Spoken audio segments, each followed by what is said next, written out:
They'll blanket you in Wi-Fi and profit off the radiation. Congregation collecting the people for that Satan. I keeps it blazing, cause I can read between the lines. I ain't blind, we unwind what they're really saying. Genetically modify what you're tasting.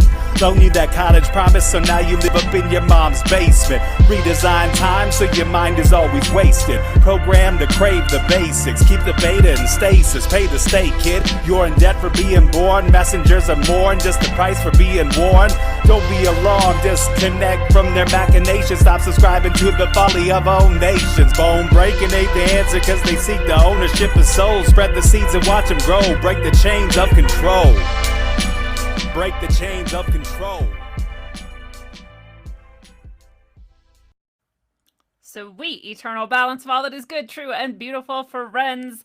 Welcome to your Tuesday night edition of Rogue Ways. We are doing Bright Winter tonight. We are doing positivity, not politics. We don't care about the election because we know that it's all controlled and contrived.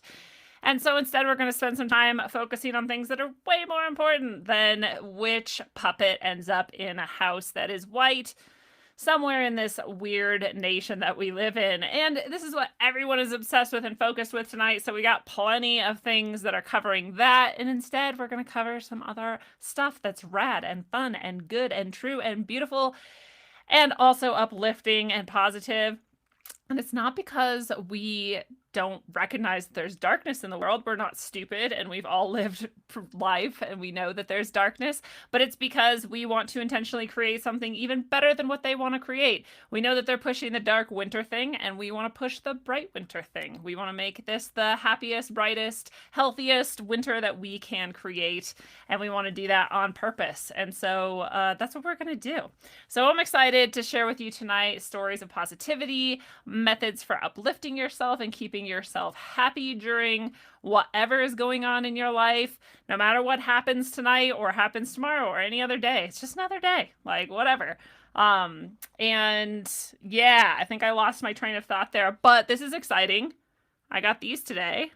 This is Living in Fear Isn't Living decal. Throw it on a window. It's like not a sticker, it's a decal, so you can take it on and off. I think that's a decal.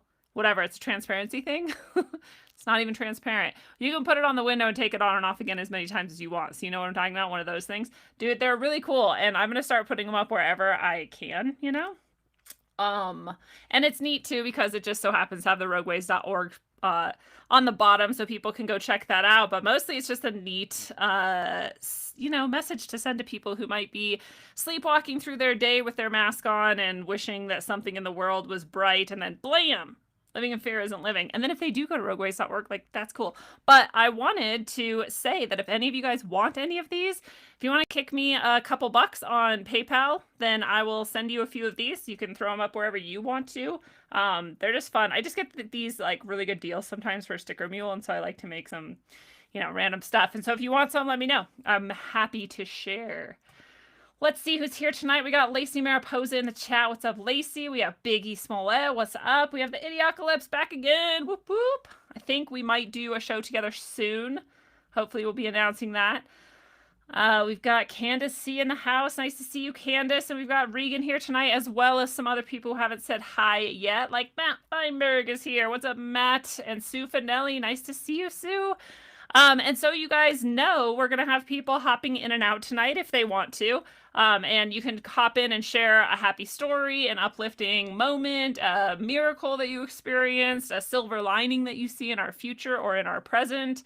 If you have like a method for staying calm and cool and collected amidst chaos, you can share something like that. It can be literally anything. If you've got jokes to share, you can do jokes. If you have like a cute picture of your dog you want to hold up to the camera, you can do that. Or just doing anything. We're just hanging out and, spending time together creating positivity, not politics, and starting a bright winter. So if you want to jump in tonight and share something like that, the way we're doing it tonight is the link is in rogue.locals.com. So go there and join. And if you become a supporter, it's just $2 a month, then you can hop in. If you're already a supporter, the link's already there for you. You can use it and just hop in. When you hop in, you're not live right away, so don't worry. You come in, you're like in a waiting room, you can adjust your volume, turn your video off if you don't want people to see you. That's fine. I get it. Not everyone's in there like makeup or whatever they want to do to be seen. It doesn't matter. If you want to just do audio, that's fine. But you can arrange all that first. And as people come in, I will just, find a nice moment to introduce people and announce you so you'll know you're about to come on, and then I'll turn you on here and you'll pop into the room. So if you want to come hang out and chat with us, that is how you can do it. Easy peasy. And hopefully some people want to do that tonight. I know some people who are supporters. We're looking forward to it. What's up, Amber Cantrell? Nice to see you. And Kelly Crawford is here as well from Ventura, California. So I'll start us off with some positivity and maybe tell a story or two or whatever happens. But I first wanted to say one really positive thing that is happening that is so cool. This community is so rad. Like each and every one of you guys out there who is watching this or listening to this, super cool to be connected with you guys. I'm grateful in so many ways. I'm grateful for the people who are supporting over on rogue.locals.com. I'm grateful for the people who've been supporting on Subscribestar before that. I'm grateful for the people who kick donations and different things through on paypal.me/Corey Sharman. But I'm really, really grateful for all the people who donated to the Compassion Fund, because that, if you love Rogue Ways and you're kicking a few bucks here and there every month or whatever you do, that's one thing, because you're getting this and I'm giving you that, and we're exchanging. But donating to the Compassion Fund is really just coming from your heart. There's not anything specific you're necessarily getting from that. And so I'm really, really stoked to say that we got $120 that we raised just in our little community. And times are kind of tough for people, so that's a big deal. And I just wanted to remind people of how compassionate and caring and giving you guys all are out there. And so $120 in the Compassion Fund. I know it was $100 on the day that we did the drawing for the Compassion Fund, but people came in after and wanted to donate.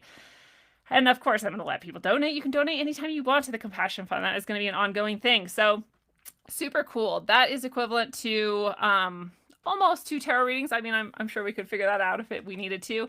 I'm also going to be sharing that with Catherine O'Shea. If she has people who can't afford her services and want it, then she can dip into the Compassion Fund as well.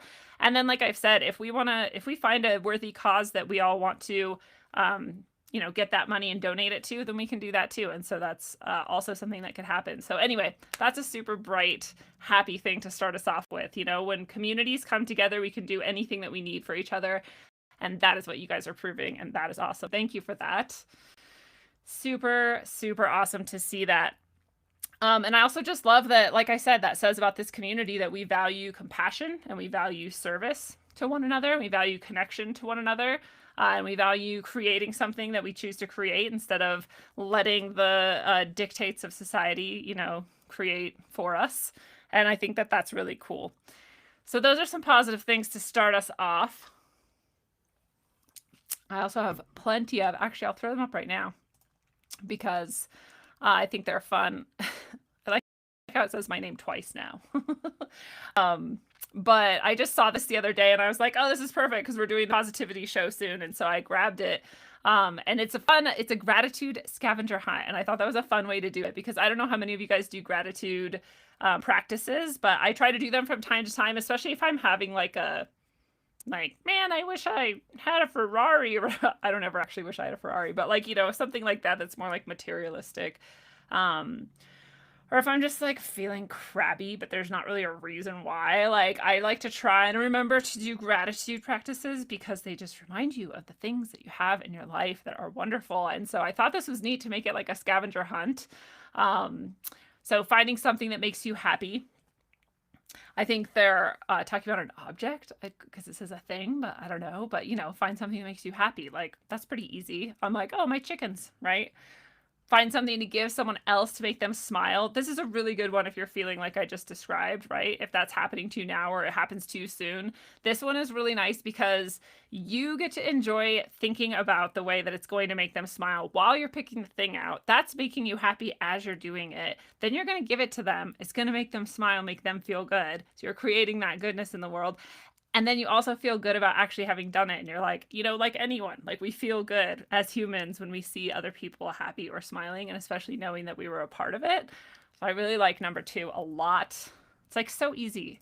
So easy, some of these things. I was just talking earlier today with somebody about how we don't choose to make ourselves happy sometimes, or we don't choose to take care of ourselves. You know, if you're like starting to feel sick and you like don't go, you know, gargle or whatever it might be that might make you feel better, or like you're starting to feel like down and you don't go take a walk or like don't go garden or whatever it is you might normally do to make yourself sort of get out of a funk. Like it's just like we know what to do, but sometimes we just don't. And I just think sometimes it's so easy and we forget how easy it is. Like, this is such an easy practice. You find something to give to someone else to make them smile. I just think number 2 is so cool. Number 3 is interesting. Find something that you love to smell. It's actually really good, especially if you are someone who's had like trauma, or the reason that you're out at the moment is because of some sort of an emotional trigger. Using your senses, like various senses, can help pull you out of that. So it's actually more than just a gratitude scavenger hunt. It's like, you know, a remedy for emotional trauma or turmoil, beyond just the normal. So it's cool. I like that they threw that in there. I think whoever made this is a pretty skilled psychologist, honestly. I don't know for sure, or they're just intelligent people. But what's up? Jeff Green's in the house over here in the chat. Yes, gratitude is really good, especially with kids, because kids can be so frustrating sometimes. I know as a teacher, I've had so many times that my kids have just like driven me insane, and I have to stop and remember, like, okay, they're kids, I'm an adult. Like, they are learning. I already know, like, here's the things that I love about them. Let's remind myself, because otherwise you can get lost in that chaos that is childhood. Regan, yeah, your time lag can be pretty bad, but if you want to jump in, feel free to jump in. You know where the link is. It's over in rogue.locals.com for anybody who is a subscriber. It's only $2 a month, and if you love Rogue, $2 a month is easy. What's up, RL Gill? Nice to see you. Candace is in the middle of writing her first gratitude letter for an aunt that she hasn't seen for 38 years. Bright winter! Woo! Yes, thank you for using the hashtag. Everybody should do it. I really want to try to spread it as much as possible, because I know they're going to try to spread their fear as much as possible. So we can do what we can do to spread our goodness as much as possible. So finding something you love to smell. Maybe it's like a grapefruit. Maybe it's bacon. I don't know why I'm only going to food. Maybe it's a flower, but you're supposed to actually find it and smell it, right? That's part of it. Find one thing you enjoy looking at. Number 4. So many things. I like to make my house beautiful as possible, so that there's so many things I like to look at. Find something your favorite color.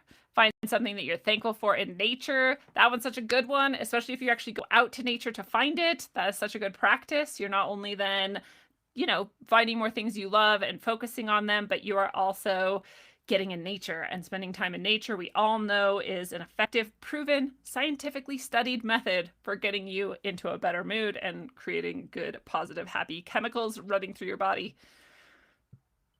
Nature is such a good doctor for us.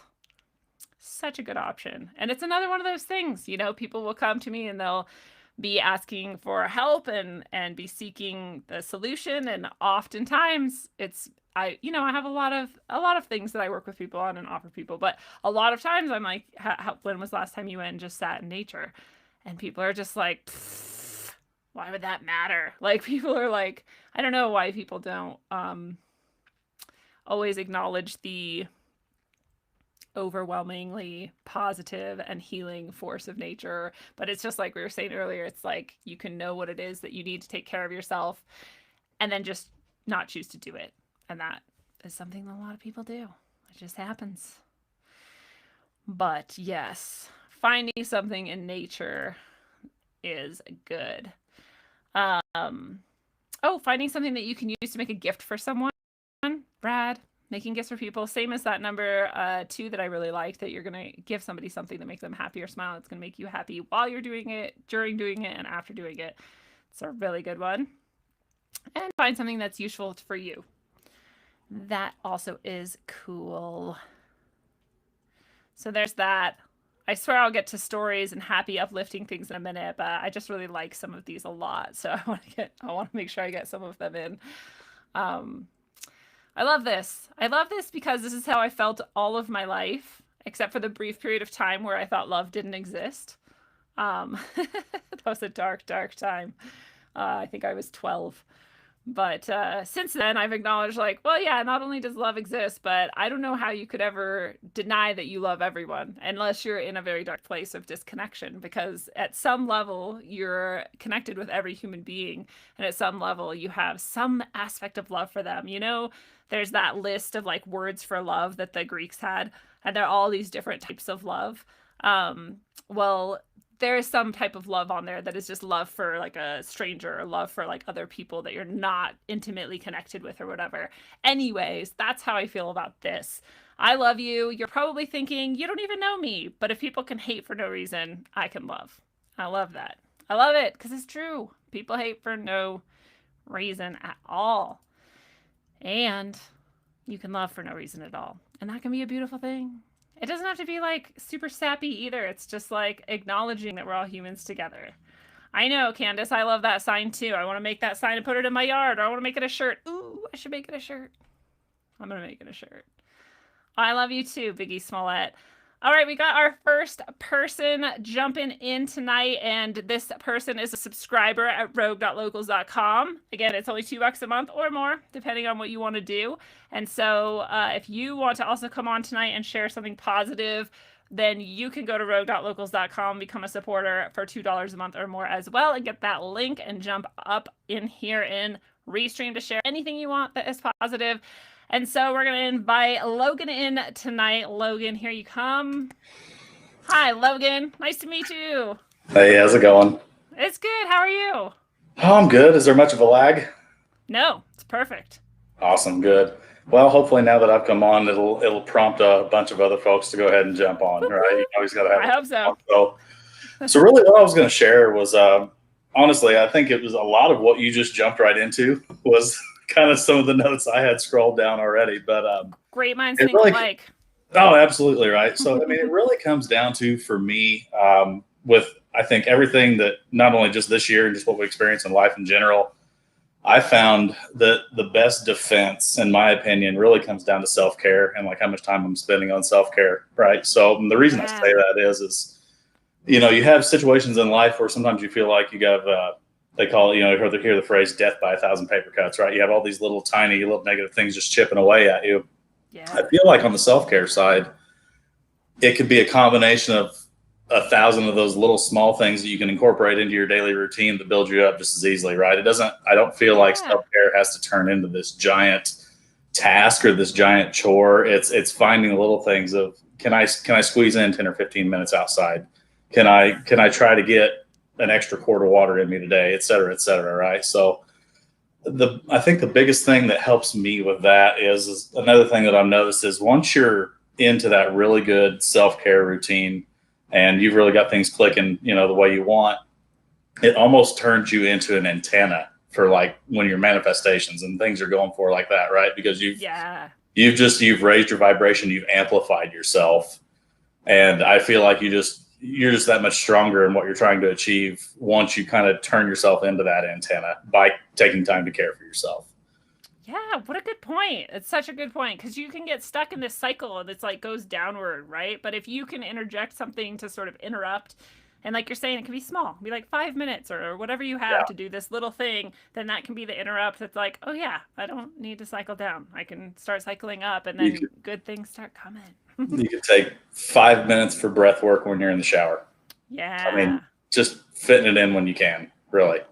Yes. And it's the same sort of theme too, of like, you know, you feel like sometimes you can't or you don't want to for some reason almost. Like that's when you need to do it the most. It's like just a few minutes, do a few minutes. I think that's the hardest challenge, is because doing the act is not difficult at all. It's when you have to dig deep for the motivation, I think that's the hardest aspect of it. For me, anyway. Absolutely. And I think that's what a lot of people point out when they're like, you don't understand depression and you don't know. It's like, I think a lot of us actually really do know how hard it is to motivate. Yeah, sometimes. But that's like I said, especially when it's the most important to just make yourself like do it. Just like you're saying, just fit it in how you can. Yeah, absolutely. I really didn't have a whole lot else other than I did have one thing I wanted to say to everybody, because I do think it directly applies to really what this year has been so far, and a lot of the turmoil that's associated with it. It's really okay to be wrong. Yeah. It's okay to be wrong. Yes. It's totally okay. That is an awesome point. Totally okay. But I didn't have anything else. That's awesome. You kick ass, Logan. Thank you so much for breaking the ice and being the first person on tonight to share something positive with everybody. I love it. Thanks for stopping in. Awesome. Have a great night. See ya. Later. Bye. Yay, that's awesome to have our first person. We are so lucky to have such a good community here at Rogue Ways. I'm seriously so grateful for you guys. All the time, every day, you make it so badass to come do this show. And it is exciting. I want to check in with the chat really quick. We've got Isaiah Smith in the house. What's up, Isaiah? As we are infinite, nobody can stop us. Don't give up. The things happening around us is the result of us. I love it. That's exactly why we need to do the Bright Winter. Focus on that, create that, because at the very least, we don't want to give them our energy, right? And then at the most, we want to give ourselves the good, best energy and attention that we can. Absolutely right. We can change the world whenever we want. That's right. Amber says I'd buy that shirt. Oh yeah, remind me to make it and I'll make it, dude. Send me an email and I'll do it. It'll be us. And we'll wear that shirt. Kelly Crawford says yes on the 10 minutes, whatever you can. Tending to my insane succulent collection. Yeah, see, the little things, man. And then you get to look at them. There's one more beautiful thing in your life. Sometimes a song can change your mindset, and that's another thing you can jump on and share if you want to, is your maintain song, whatever your maintain song is. That'd be cool. Candace C, the 1,000 cuts. Oh yeah, Logan, I was going to ask you, and I forgot before you jumped off, but I was going to say, what do you think we should use instead of 1,000 cuts? What would be like an opposite metaphor we could use for building ourselves up? 1,000 hugs? I don't know, it's not really the same, but what do you guys think? Let me know in the chat. America's gonna blow up with our love wave from the Bright Winter. All right, we got our next person here who's going to jump in and share something positive. Again, if you want to jump in and share whatever positivity you can, methods, miracles, moments, songs, positive stories, happy coincidences, whatever it is, go to rogue.locals.com and become a supporter to grab that link. But we have Lacey Mariposa in the house tonight. So Lacey, there you are. You're sideways. Ah, Hi. I am sideways. Hi. It's fine. You can be sideways. We love you anyway. Now you're upside down. Oh my gosh. I love it. Okay. All right. Your hair. I love your hair. You're Thank fine. you. That's awesome. Thank you. You're so beautiful. It was a blue moon cut. Am I still rad. sideways? It looks. Yeah, but all right. we Well, roll with I guess I'm just sideways. We want to around here. Mercury. Yeah. So I just wanted to share. When I was working at an outlet store, I had this great boss, and she had a thing in the break room that said, do one good deed a day and tell no one. And I've tried to live by that for the last, 8 years now. And I'm not perfect. I don't do it every day, but I try. And sometimes it's just a really small deed. Sometimes it's a big one. But my personal rule is it doesn't count if I tell anybody. So that's my little, how I try to bring some positivity into the world. Wow, I love that. Yeah, because there can be this thing that we do when we're doing good things, or when we're any really experience we have where we want to tell people and want to show people, and we want to even though it's positive, it's not wrong to want to share with people, but we kind of want that attention and that virtue or whatever. Right. But not doing that helps you reinforce that you're not doing it for that. You're doing it for another deeper, kind of more important reason that's on that soul level, and you don't need anything besides that. I love that. It's the true motivation of giving. Yeah, so I try to do that, and it helps me feel like I'm brightening the world a little bit. So cool. And also sorry? I was going to say, if you want to give us a few just little examples, but I guess that would break your rule. I don't know. Well, you decide. Sometimes it's as small as picking up a cigarette butt on the side of the road or something. Yeah. Sometimes it's giving my last granola bar to a homeless person or something. Or bigger deeds. I don't know. It just depends on the day. I can't think of any right now. But yeah, those are great ones. just like the last caller said, try and take some time and work it into your day to just take a moment and step outside of what I'm doing to do a little deed. I love that. Yeah. So also I got my art supplies back from California and I'm so excited. And it's upside down, but I'm going to show you, or sideways, I guess. But I am making art again. Can you see that? I think you have to go down a little bit. Like that? We can cut. Yeah, there you go. All right, there we go. Ooh, Anyway, that's awesome. so I'm just excited. I love doing art. I love doing my leather work, So cool. and I'm very excited to do that. I did some awesome bartering recently, and just super excited about that. I would love to barter with you to get, because I want the Tarot case, right? tarot case. Yes. Yeah. Yeah. We could All right, maybe cool. swap another reading or however you want to do that. That'd be rad. Sweet. Love to do that. Yay. Awesome. Is there anywhere people can find that, or is it they just have to kind of know you and contact you directly? I haven't like set up a shop or anything yet, so. Well, that's super cool though. That's so fun. I've just been on this like urge lately too. I'm like, I need to like start making more collages again. I haven't done it in a really long time, and it's one of the ways that I do like what do I want to say, like manual art, because I do other types of art, but it's all writing or whatever. But like making things with my hands is collage is like the way I go. So I've been feeling that urge lately. Yeah, I've been feeling the creative spark lately too.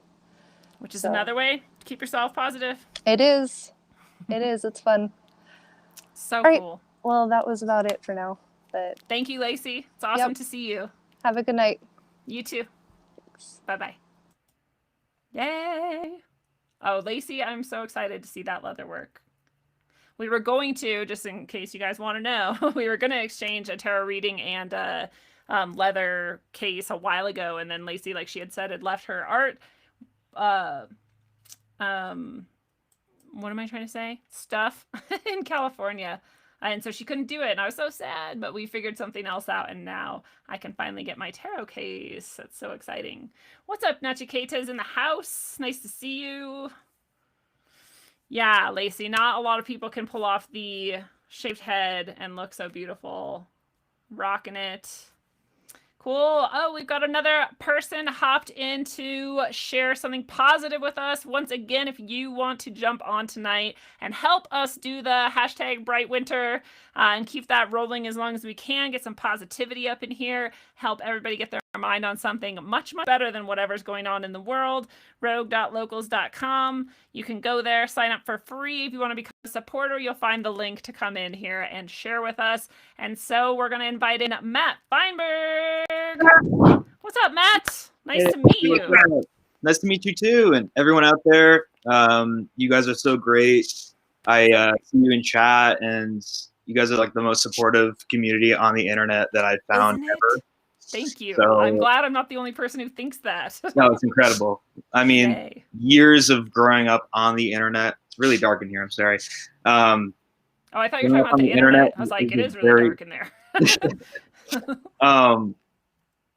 But it was a very dark place. You know, I'm 24, and growing up with the craziness that is the political structure of the U.S. is pretty much bonkers. But the way I dealt with that and how I still deal with it is through music. Sorry about that if you heard something. But music for me, I love to sing. I love to play. I play the saxophone. I love to sing opera, jazz, everything like that. But you don't need to be someone who delves into these things hardcore. You just need to be a human being with the will to let your voice be heard. Wow. And like, I try to tell people that I have a lot of friends that are interested in singing, and they're like, oh my God, you know, I'm not good, but I really like to do it. And I'm like, just keep doing it. Please keep doing it, because the vibrations that you're literally putting throughout your whole body are affecting you on like on a weird kind of like quantum level, if that makes sense. Yeah. And it kind of sounds like woo-woo stuff, but Like, I really do believe that's why like all the major religions throughout the whole world like have these like very musically based traditions. Yeah. And yeah, I just wanted to put that out there. Like, if you're having a hard time finding music that like you can relate to, try out classical music. I really recommend Mozart. Really recommend Mozart just to dip your toes in the water if you have no clue about classical music or anything like that. And also the songs without lyrics, sometimes it helps me because it lets me not attach to the artist or their like interpretations of their own reality or their own experience. Good point. And that can be extremely enriching, lyrically. Like, I was just delving into the Beach Boys, and like lyrically, you should definitely, everyone in the chat, check out Brian Wilson's Smile Sessions. Lyrically is just like extremely enriching, very soul enriching and very positive. But yeah, if you're someone like me who like I'm very sensitive to stimuli. I just like rest in classical music and jazz music. It's instrumental, and it just kind of allows me to rest. Sorry, I just went off on a tangent. I'm kind of nervous here, but no, it's everything you said was actually perfect and beautiful. That's why I was just like trying to let you go, because I like have all these ideas I want to say, but I'm like, keep going, because that's absolutely right about how like we said about every tradition has this as part of what they're doing, and it's even better if you do it in a group. And like, whatever, probably not a lot of us are going to find a group to sing with, so that's cool. Like you said, you should just do it for you at the very least. But sure. if you do find a group, your heart actually synchronizes with the whole group. Their heartbeats synchronize, and that is 100%. fucking mind-blowing. Like, there's no scientific reason why that should happen.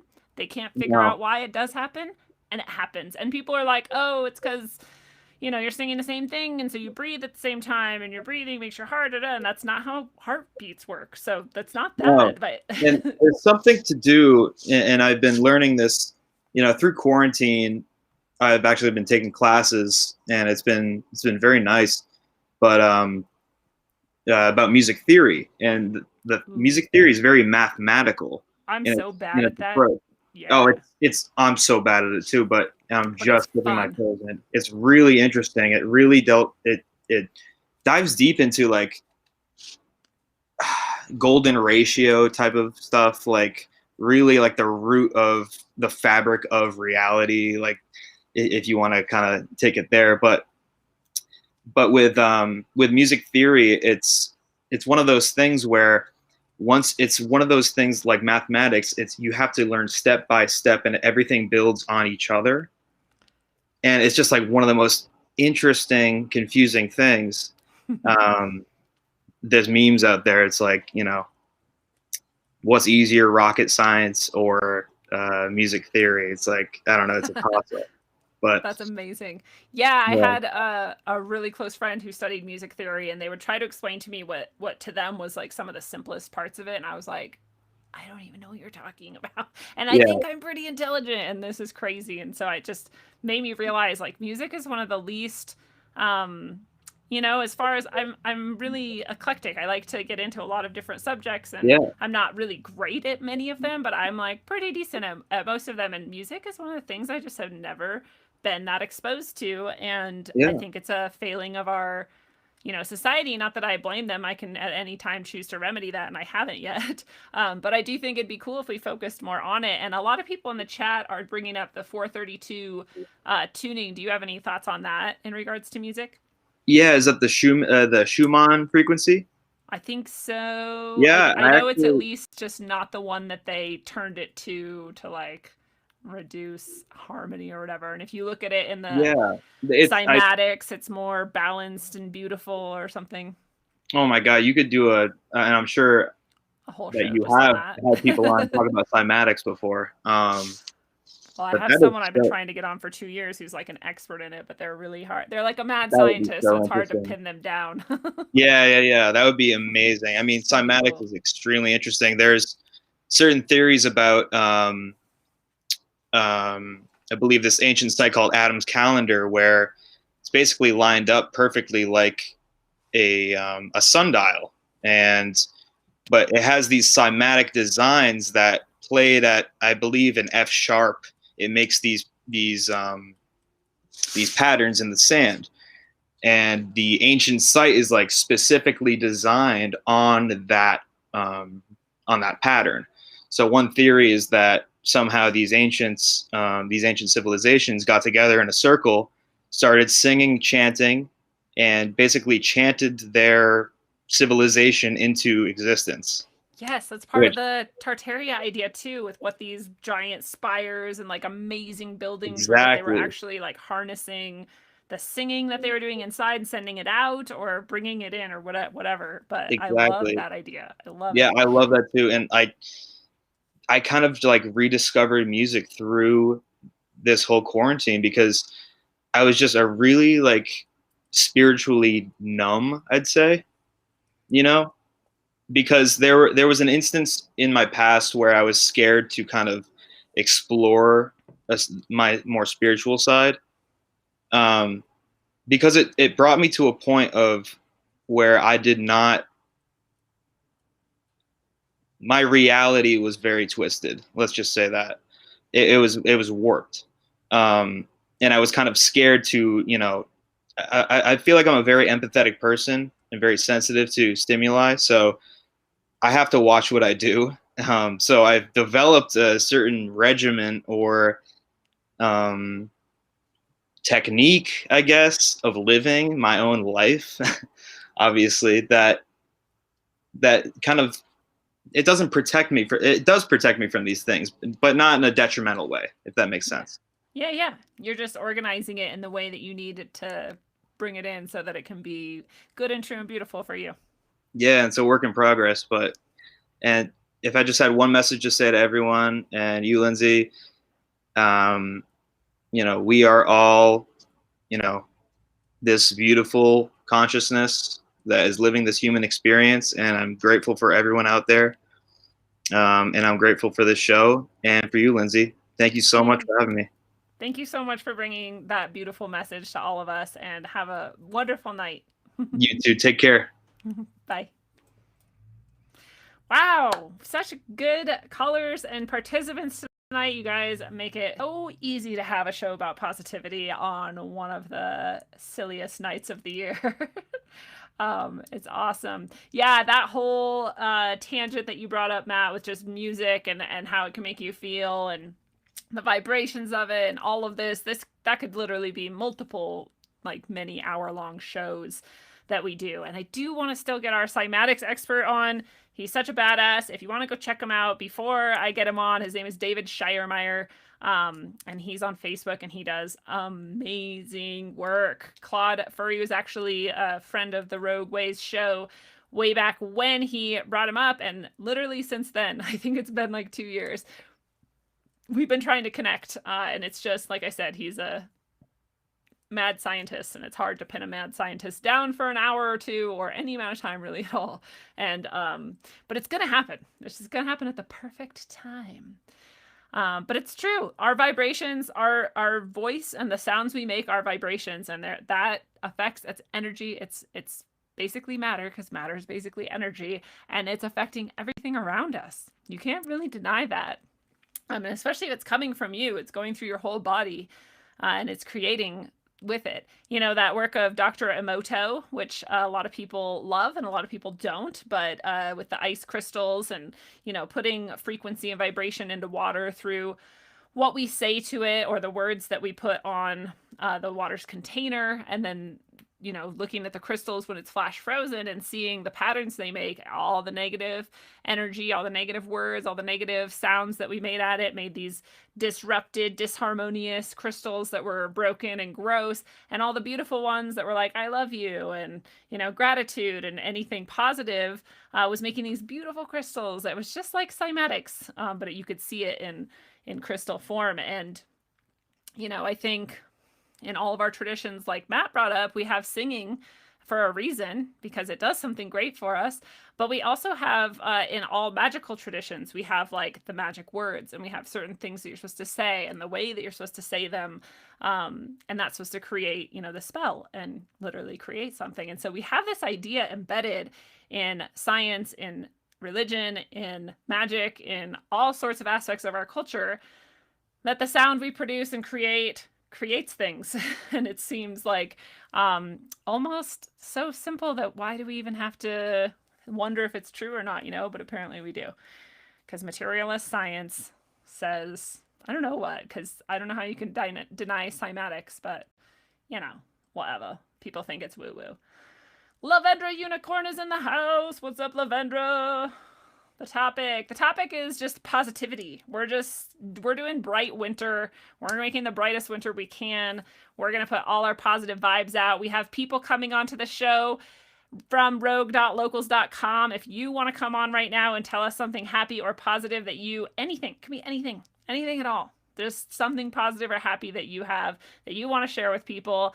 It can just be a happy story of something that has happened to you recently. It can be a silver lining that you see in something going on around us right now. It can be a song that you love. It can be a method you use to stay sane. Anything positive at all. Bring it. Come join us. You go to rogue.locals.com. If you're a supporter, you can find the link. If you're not yet a supporter, you can become a supporter for as little as $2 a month. It's super, super cheap. It helps support the show and the work that I do, and I love it. Thank you, all of the supporters out there. And so you can even just sign up for this month and then cancel if you don't want to do any more than that. But I would love to have you come on. And so that's how you can get the link to come in. When you come in, you're not live right away. So you can come in and kind of wait. And then I'll give you like a minute to make sure you've got your audio and your video how you want it. And then I'll announce you and then you can come in. So no pressure. We're all friends here. We're just sharing good love. So we'll have people come in as they choose to. And we have our next person arrived in the chat. We have Brett Biggie in the house tonight. Brett is going to come on. What's up, Brett?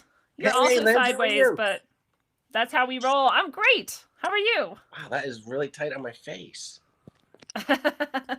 That's what she said. That is what she said. I don't know what she meant, but she said it. That's funny, though. How's it going? I can't seem to get It's it right. good. There we go. Cool. Yeah, you're sideways too, but I don't know. People said that actually when I saw Lacey upside down, she was right side up, and that happened with Gary Wayne, so I I noticed don't know that what too. people see. She wasn't upside down for me either. Weird. Well, good. So Hey, do whatever so you want. here's something, and it's kind of a quick little ditty for you. I listen to Quick this little public ditties. radio station. It's cool. It plays a lot of weird stuff. It's your typical college radio, so you can hear, hippie music, and you can hear like reggae music, and you can hear And punk rock. totally and it's new just, music that you've never heard anywhere else. yes, That's what I love even about like those local stations. stuff.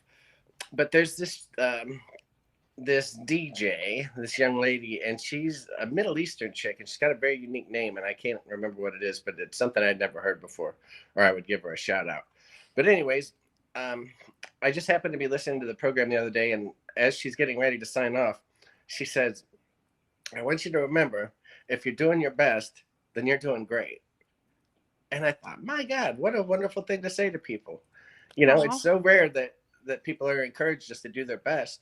I mean, as a child, you hear that a lot, but as an adult, I think it's kind of rare. And, there's times where, in my career, or just as a son or as a brother or a boyfriend or whatever, I'm doing my best, and then it should be encouraged, because when you're giving everything you got at something, that's admirable. And you should feel pleased with yourself if, whatever it is that you're focused on, if you're giving it all you got and you're doing the best you can, you should feel very good about that. And I think the fact that, this lady just made me take pause and think about that. It's something that, I've shared that with my girlfriend's kids recently. And I don't know. I just thought that was a really cool message.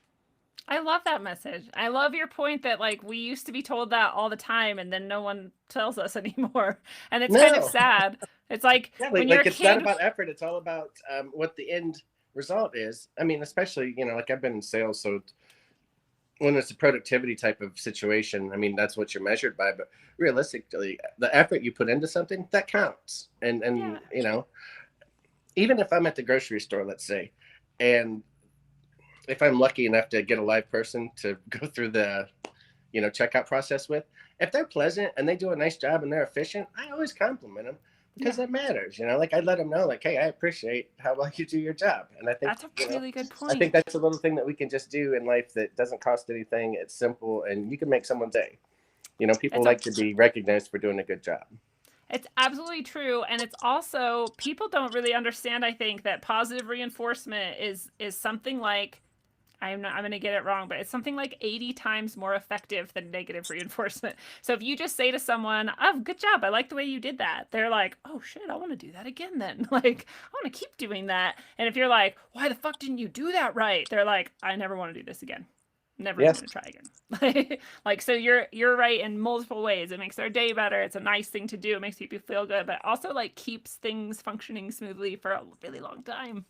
Hey, so is this like the time last year where you and Johnny were in the great state of Texas? I was trying to think about that. Yeah, I think it is. Yeah, because we got back sometime just before Thanksgiving. Yeah, it's about that time. Well, check this out. You remember it was freezing. Like super freezing cold, like in the 30s, I think, which to us, like in Texas, that's considered to be abnormally cold. It was 78 degrees today. Oh, wow. I just thought, God, I wish we had this nice weather last time when my friends were here. I know, but like the side of Falcor was just a sheet of ice one morning when we got up somewhere in Texas. And the other side was totally clear. I was like, that's weird. It's just like sideways ice storm. Hey, something else I'll bring up too. As a person that's beyond my mid-40s at this point, I am so impressed that whether it's Lacey or that Matt fellow that called in, people really know a lot of shit at a young age. Like I was well into my 30s before I started learning anything of anything esoteric in nature beyond what was obvious. You know what I mean? I hadn't really started even knowing to seek out things like that. But like when they're talking about solfeggio and 432 and just there's so many wonderful things that you can learn outside the box. I'm pleased to see that people aren't waiting half their life to seek out that type of information because I think it really enriches your life. And it makes the whole world better. We're all going to benefit from more people understanding more things earlier in life. 100%. Nice. All right. Well, that's all I got. But nice to see you. And as always, love the show. Awesome to see you too. Thank you so much, Brett, for calling in. Mwah. Have a good night. Oh, so much fun. So much fun. See, I get the happy job of just getting to enjoy all you beautiful people.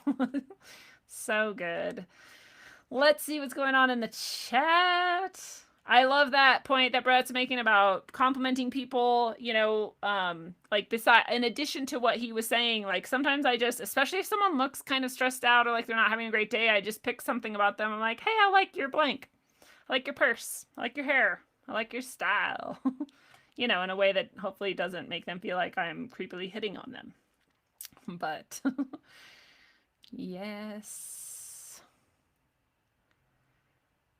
Regan, can I use PayPal to be a supporter? I think on rogue.locals.com you can only use Stripe, unfortunately. However, Stripe is safer. It doesn't kick people off for their political beliefs and opinions, and they take less of a percentage. So it's actually a better service all the way around. And it's exactly the same as PayPal. Like you sign up in the same way, you share the same information. So if you have a PayPal, you can create a Stripe. I had to create one to do it, and it's pretty cool. I actually like it better, and I hope to use it more and more.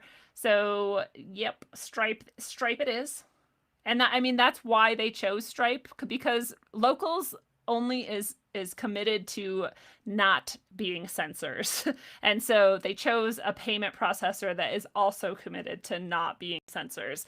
And so it's a really beautiful thing to support, and it's part of why I'm pushing really hard to get people over there, because social media platform that we can enjoy and share all our content and make our beautiful community and support people. They have that built in, so it's like Subscribestar meets Facebook, and I love that. There's so many good reasons to join. In addition to, if you become a supporter, you can come jump on right now and share with us, which is a beautiful thing. And there'll be so many opportunities like that and more, in the future. I plan to just keep building in more and more reasons to be a part of that community. So go do it. You could do it for free too. You can go be a member of the community for free.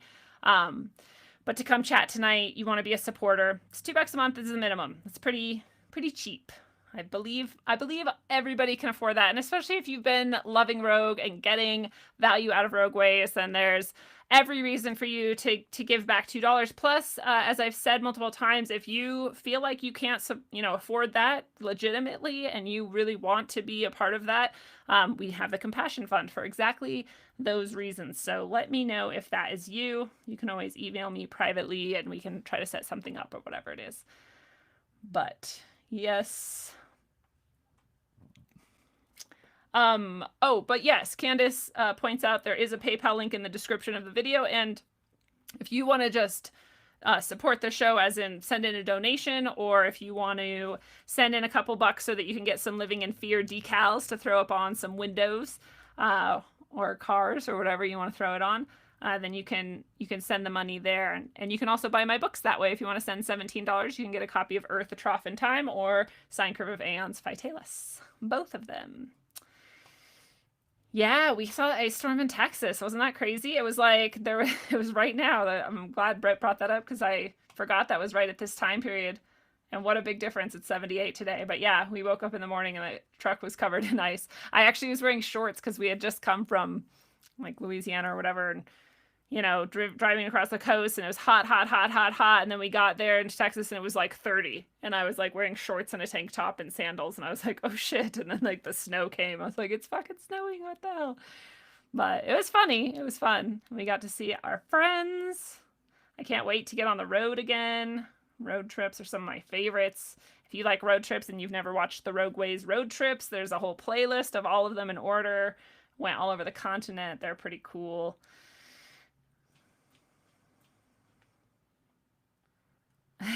Lindsay says she hits on people all the time. I like your style. And yeah. And it's also very warm here where I'm at. It was like 75 today. I think it's supposed to be about 75 for the rest of the week. It's really nice. I do wish it would rain. We need some water, but it's cool. It's cool. It's fine. So I'm going to share with you guys a few more of these things before I tell you one of my happy stories and stuff. I love this so much. A lot of these are from my time teaching. I collect, stuff like this, and I'd have it up while students were working on essays, or do it just randomly. I'd just throw it up. And so this was one of my favorites. A lot of people don't love Daniel Pinchbeck. Whatever. He's fine. He's not evil. He's a good dude, I think. And either way, this is a cool idea. The universe only pretends to be made of matter. Secretly, it is made of love. I really genuinely believe that that is true. I believe that the dark matter that they say is everywhere, the ether, if you want to call it that, the fifth element, if you want to call it that. I literally think that substrate of everything is source, and that source is equivalent to what we call love, as pure of an idea as you can get of what love is. That's what it is. Of this too. This is my motivational thing. I had this up on my phone as my lock screen for like 2 years of darkness, where I was having really, really huge struggles and just dark night of the soul.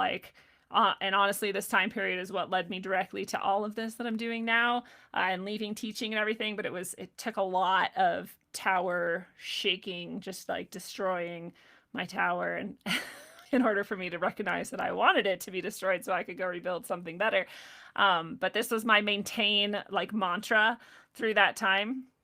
And so I had this on my phone, and so I love it. If you want it, take it. It's yours. But it's just cool. Be a fucking wolf. Be a fucking lion. Take no shit. Set goals. Smash them. Eat people's faces off. Be a better person. Show people who the fuck you are. Never apologize for being awesome. Stay the motherfucking course. And I'm like, that is so me. That's so who I am. And especially because they put so many fucks in there. And I love that word, in the right place at the right time. And this uses it perfectly. There's so many good fucks in there. So this is one of my favorite motivational thingies. We'll do one more and then I'll tell you a happy story. Kurt Vonnegut's one of my favorite people in the universe. Kurt Vonnegut gets it. He sees the absurdity of being human. He sees the absurdity of politics and society, and he makes beautiful light of it and reminds us all of what actually matters in life. And it's none of that stuff. And I love him for that. He's such a beautiful soul. So He says, go into the arts. I'm not kidding. The arts are not a way to make a living. They are a very human way of making life more bearable. Practicing an art, no matter how well or badly, is a way to make your soul grow, for heaven's sake. Sing in the shower, dance to the radio, tell stories, write a poem to a friend, even a lousy poem. Do it as well as you possibly can. You will get an enormous reward. You will have created something. Such a beautiful message. It's so simple, and we've brought it up already a couple times today from Lacey, who talked about making art when she came on.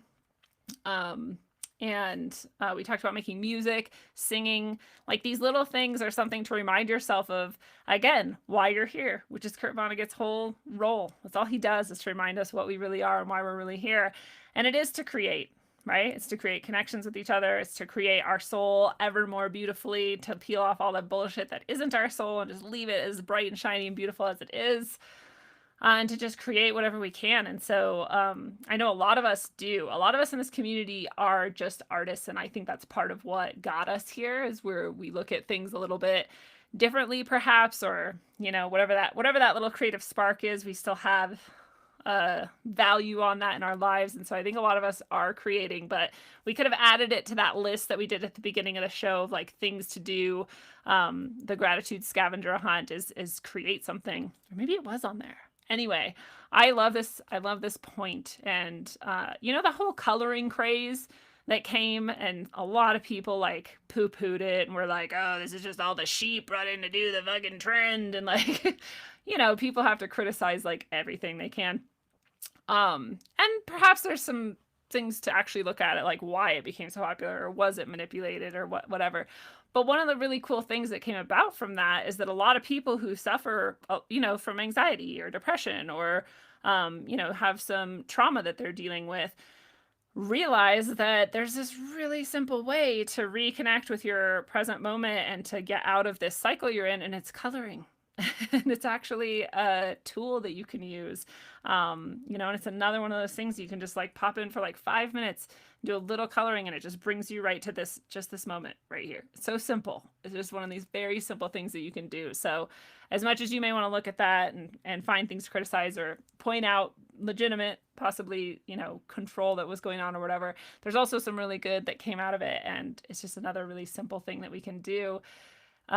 Or we can get more into it and, you know, get some actual tools and create something just completely our own. And I think that is actually better. Just not a lot of people actually have time to put all that together, you know. So coloring is a nice alternative as well. But I like coloring.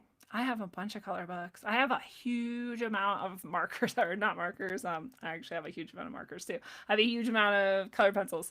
I have like a case for that. It like folds up and wraps up, and like it's pretty insane. Like I really went for it. But I love it. I use it as wrapping paper when I'm done with it. Like I use it as cards. Let's see what you guys are saying in the chat.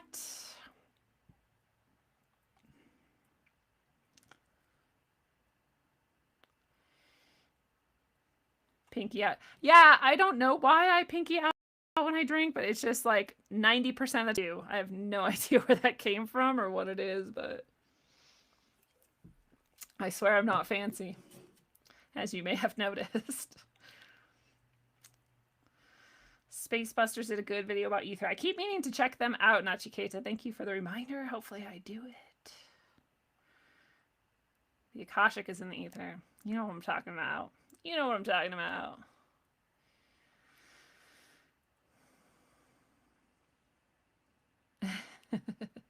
Nachiketa says, I want to be like the dolphins and say, thanks for all the fish. So long, and thanks for all the fish. Like the Douglas Adams book. What's up from Kentucky? Abe Williams is in the house. Yay, I'm so glad we're having such a good positive show with so many people who have jumped on to share. Such fun with you guys. All right, so I'm going to share a happy story with you. This is actually in... I may have told you guys before, who knows? I say a lot of things on this show, but this is also in my first book. It's a memoir. It's called A Gypsy on the Res. It's hilarious. I was even more irreverent when I wrote that book than I am now. And, it's just a fun book. It's about my time teaching on a Native American reservation. And so it's interesting as well because it's a, cultural sort of, I wouldn't say clash, but I was just ignorant as to what Native American reservations were like before I went to teach on one and live there. And it was a beautiful time in my life. It was a lot of learning and a lot of fun. And so anyway, I moved to this place way in the middle of nowhere. It was like a 4-hour drive to get to what most people would barely consider a city. There was a place that was about 2 hours away that was barely a town. And the place where I lived was a village. And the village was very, very tiny. My school, I'll tell you, my class size was an average of like 10 to 12 or 13 students. I had the same students like 4 times a day because we had to like make up classes for kids to go to. So it was such a small school and just a really, really tiny, tiny place. So that's where I was. I was lucky enough to live there for a year, and it's one of the most gorgeous places on earth. I would totally do it again in a heartbeat. If I could live there now, like for the rest of my life, I would do it. It's so gorgeous. I'm not going to tell you exactly where it is because the whole book is written in, I don't disclose names or places or anything, but it is somewhere in Washington and just a beautiful remote area. And I was lucky enough to live near a beach, which is the ocean, and it's actually, I won't say that detail because then you can figure out where it is. Anyway, it's on the ocean and kind of like a protected, almost like inlet sort of thing, we'll say that. And so I got to hear the waves every night. It was gorgeous, and it was so cheap. This place to rent, it was like a 4-bedroom. It had a huge basement, like giant place with a huge yard, and it was like $500 a month or so. Like it was ridiculously cheap. And the beach was a block. It was across the street. There was another house across the street and then the beach, but it was like right there. And so at night I would leave my window open and I would hear the waves crashing, and it was a rock pebble beach. And so the waves would crash, they would come in, you'd hear like, and then you'd hear like tinkle, tinkle, tinkle, tinkle, tinkle, as the rocks like got pulled back down the rocky beach. So gorgeous, just an amazingly beautiful. I was like, this is the best. It's just like salt air smell, and like listening to that was so beautiful.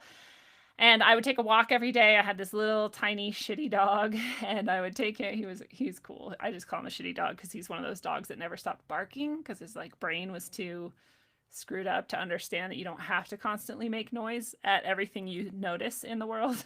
And so we would take a walk every day, and he would bark all the time. And we had this route. We would go all through this kind of forested area, and then these little like kind of plain like fields, and then we'd get to the beach. So it's like this short little walk that had all these beautiful aspects. We got to the beach, we'd walk along the rock beach, and then we'd get back to my house.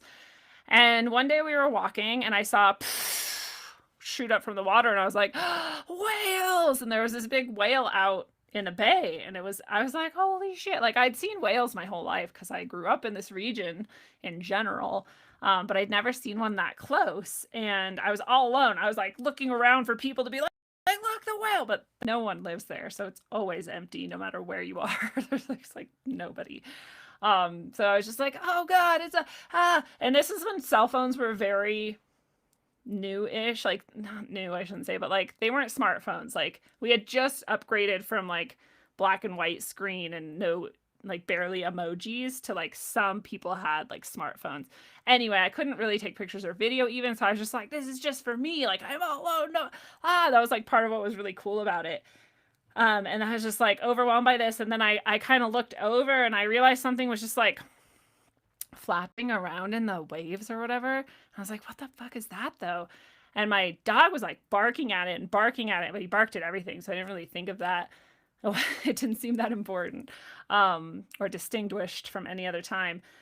But I noticed it, and then I was like, well, what is that? The other whale kind of swam away, so I was like, okay. So I was kind of moving on, and then I realized like it's weird. Like, what is it? It's not just, sometimes the waves will catch like a log or something, but the way it was like flapping, I was just like, what? That's not normal. And then I realized it was a whale fin, and it was like flapping in when the waves came in and flapping out when the waves went out. And flapping in when the wave went in, and flapping out when the wave went out. And I was like, holy shit, that whale is dead. And I was like, oh my God. Like, I had just had this like height of elation and like joy because there was a whale like 40 feet from me in the bay. And then like another 40 feet away was this dead whale. And I just like dropped and I like fell to the ground. And I was like, this whale. And then I realized it was a baby whale because it was a tiny little arm. The closer I got, I realized it was just pretty small. And I was like, this baby whale is dead. There's a dead whale. And I'm pretty empathic as well. And so I was like, I was also very stressed out in general. So I'm sure that's part of it. But I was like, oh my God, this baby whale is dead. I just started bawling. And again, there's like nobody on this beach for miles and miles and miles. There's not like a human around. I'm like crying, like blubbering, like, the baby whale is dead. Like freaking out. My dog is like, what the hell? Like he stopped barking for the first time in history because he was like, why is she leaking? And like, I was just so crushed. I was like, this fucking sucks. Like, yeah, there's like one live whale, but he's probably crying because his baby's dead on the beach. Like, this is fucked up. And I'm like, do I call someone or is people supposed to come like do something about a baby whale is dead? And so I like found the number. I called 911. I was like, I don't even know if I'm supposed to call 911 for like whales that are dead on the beach, but I just want to call just in case. And they're like, oh yeah, no, you're supposed to. So like, I guess you're supposed to. And they connected me to NOAA. And NOAA, I was like still crying. I'm like, there's a baby whale at the beach. And I tried to talk and they were like, acted like I was normal, which was very sweet of them.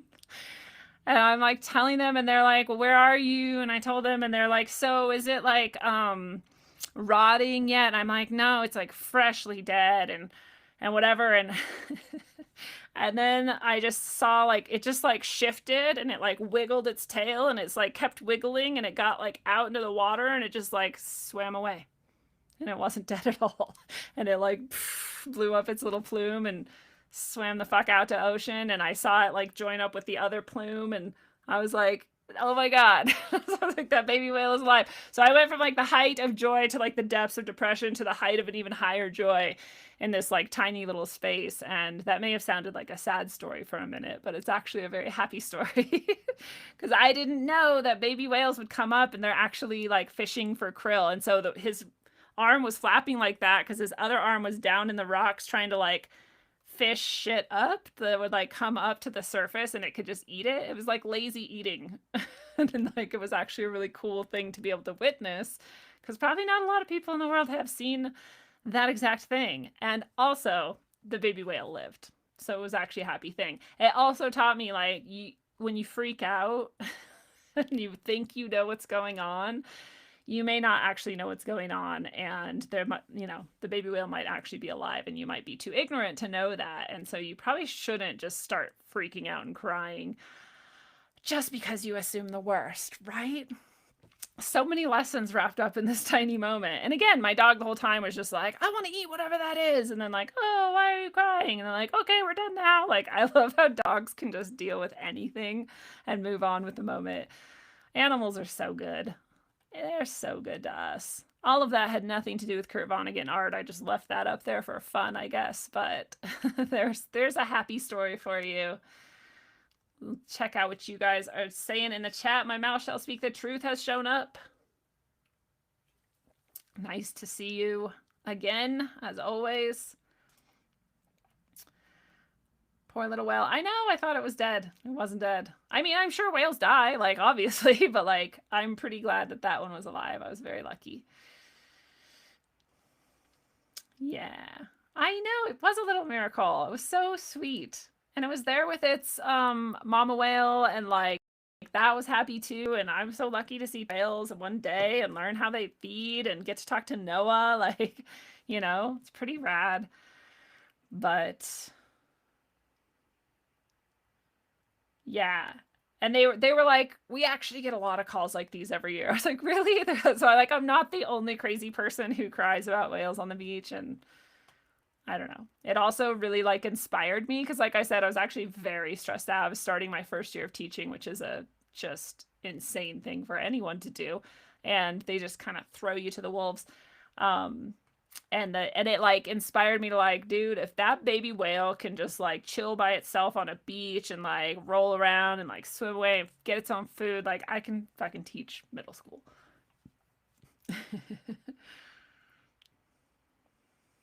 I love you too, Sonia. Nice to see you. Sonia and I have known each other since we were very tiny children. We'll say 30 years probably, right?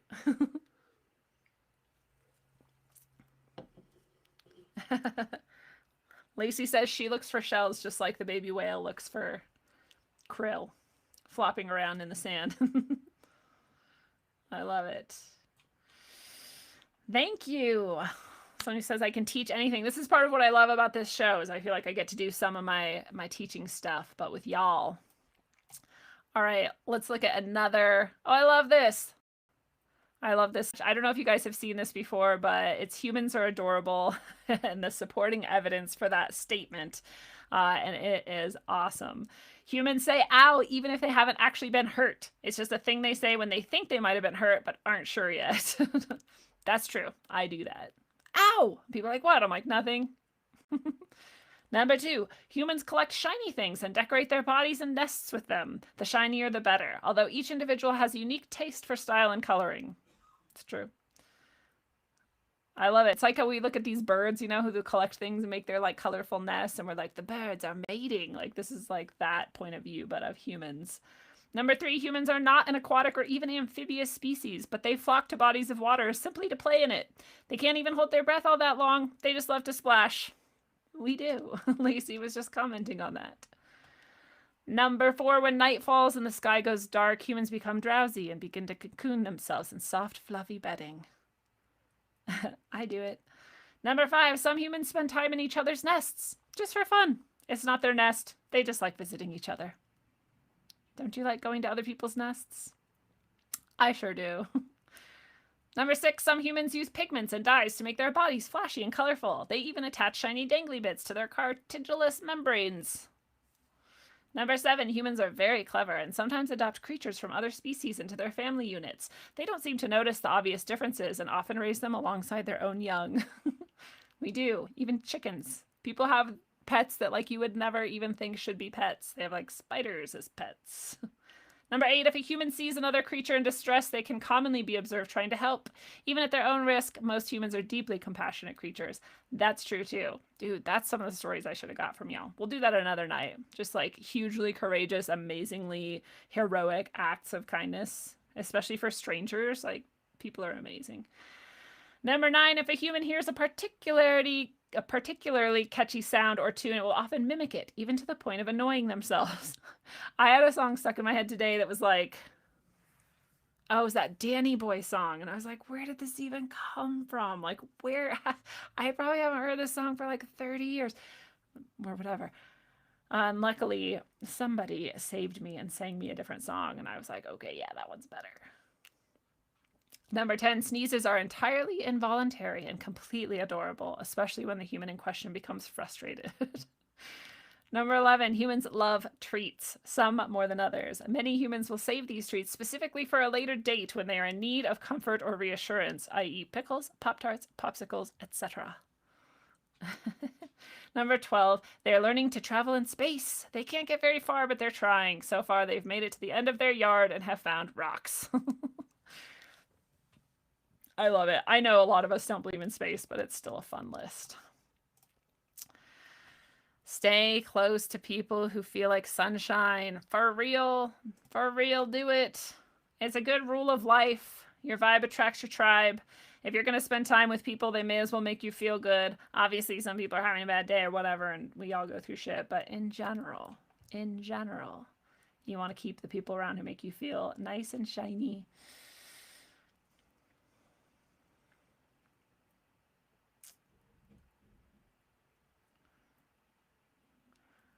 Regan says, oh, Regan, you can go join rogue.locals.com for free. So go do that. Rogue.locals.com. Humans are just, Matt Feinberg says, humans are just giant birds of paradise. It's true. We're like, I'm so fancy. Look at me. I know, I love that list as well, Candace. It's fun. These are the things I like keep in a special folder, and then every once in a while I go look at them and I'm like, oh yeah, that's rad. And I did that for this show. So you're just seeing what I dug out for you guys.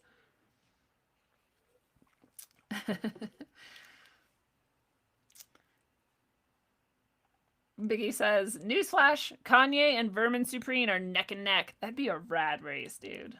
That'd be so cool. I did hear Kanye got a little got a good amount of votes in some places. I still want to listen to the Rogan. I know, Rogan, blah blah blah. CIA, who cares? Sometimes he has good stuff, and Kanye too, Mind Control, whatever. But I still want to hear what he has to say. People have said like it's actually really amazing and that he actually might be a genius. And I'm like, dude, all people who we think are insane are usually some level of genius. Honestly. Regan says, spirits use a song stuck in your head to communicate our unconscious thoughts to our present. It does happen sometimes that I get messages through the songs that will appear in my head, especially if they're like moving somewhat quickly, like from minute to minute, and the connection between them, like, oh. I think your subconscious mind also does that. I mean, I think it's kind of the same difference, but I totally agree with you. Happy, shiny people holding happy, shiny. I'll tell you a funny story about that, too. Thank you, my mouth shall speak the truth. One time in middle school, is this a happy story? Maybe I don't want to tell the story. I won't tell you all of it because the parts that are dark we'll just leave out, but it was hilarious because we went to a middle school band rehearsal or band recital.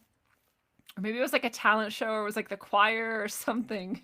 And me and my friend went and sat down and, you know, it's a perfectly dark like auditorium and way before any electronics. So like no distractions. Everyone's just like waiting for the curtain to open and the curtain finally opens and it's still silent, you know, and you're waiting for the first song to start. And my friend next to me just goes, shiny, happy people. It's just like as loud as she could. And the whole auditorium just like turned and looked at her and she's like, did I say that out loud? Like, yeah, you did. Yeah, you did. And now every single person is really, really aware that we exist. And that's not what we want right now. You can imagine why. We didn't want that at that moment.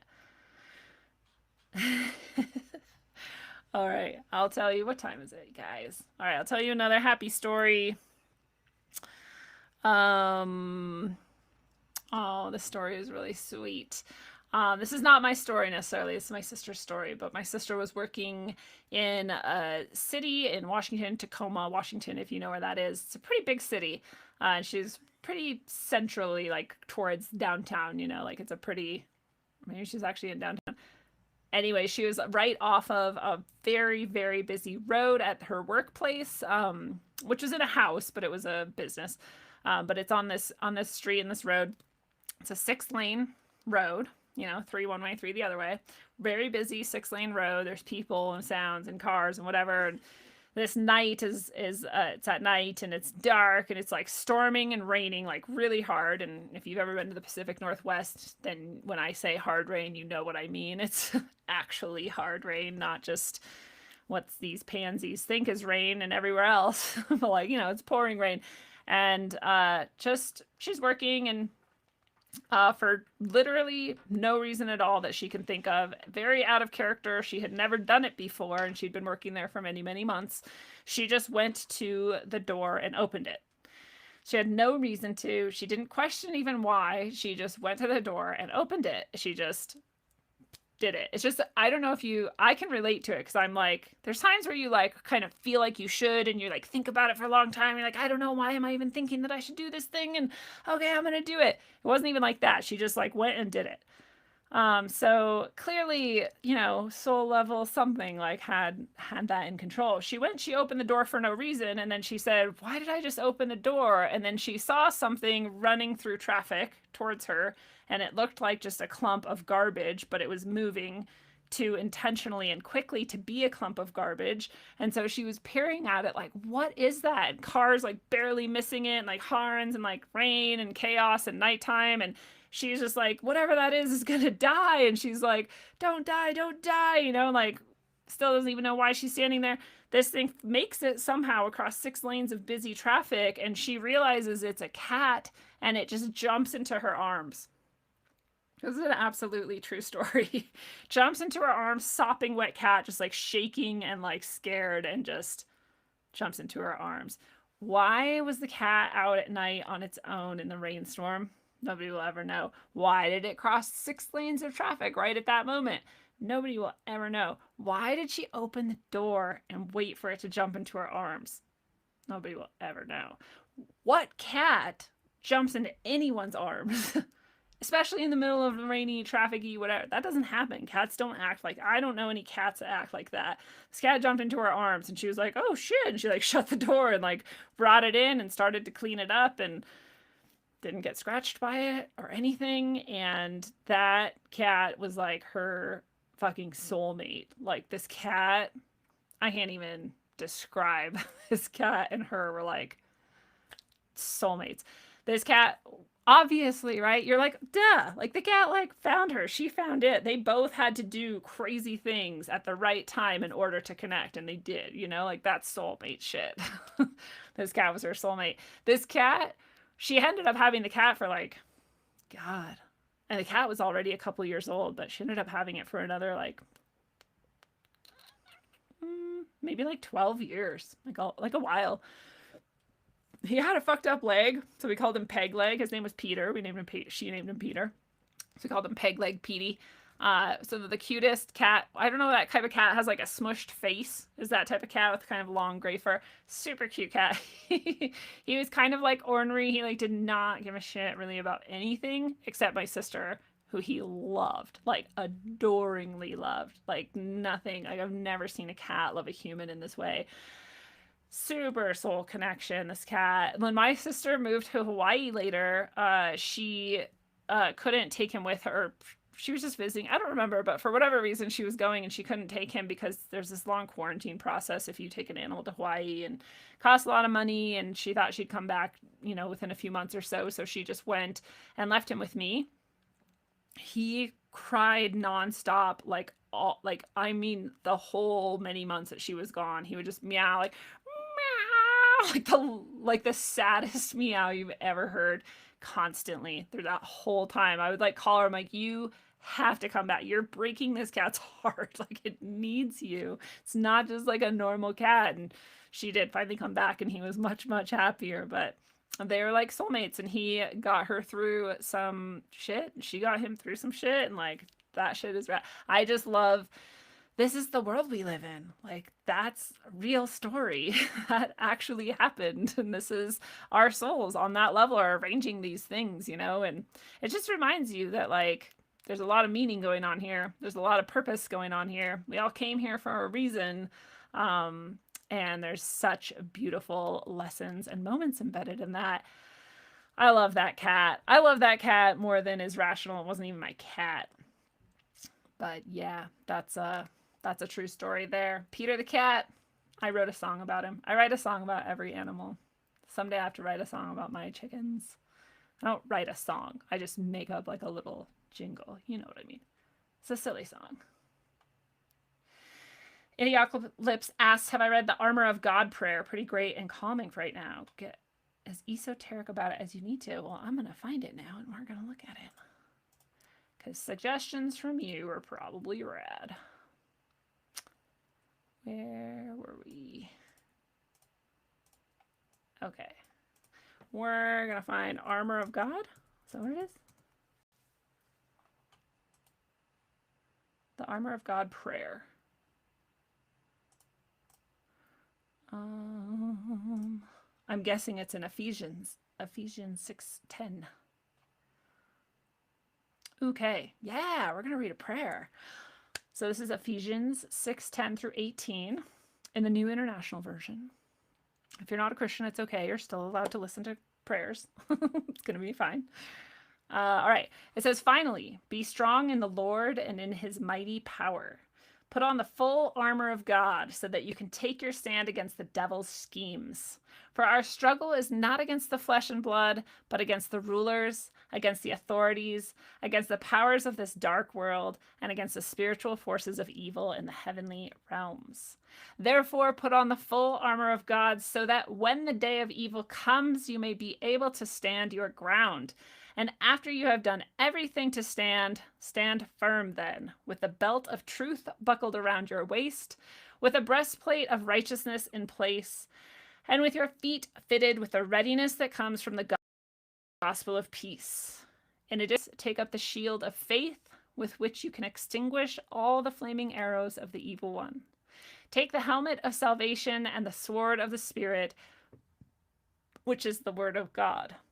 And pray in the Spirit on all occasions with all kinds of prayers and requests. With this in mind, be alert and always keep on praying for all the Lord's people. I love that. I have heard this before, especially the first part, I feel like, more than the last part.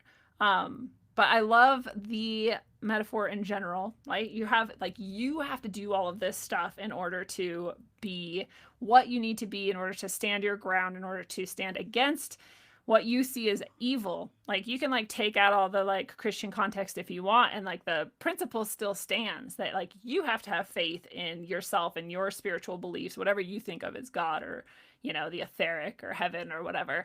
You have to have faith in that. You have to have truth as one of your weapons. You have to find the truth in order to do even that part, right? Like you have to do a lot of this work for yourself and be ready in that way in order to resist that evil. I love it. I love it so much. Thank you for sharing that. Yeah, that is pretty cool. I'm sure we could get very esoteric on that. That's another one of those things where we could do like a whole show just on like that and maybe like 2 other Bible verses. I love it. Persian. I think it was a Persian cat, Candace. Thank you.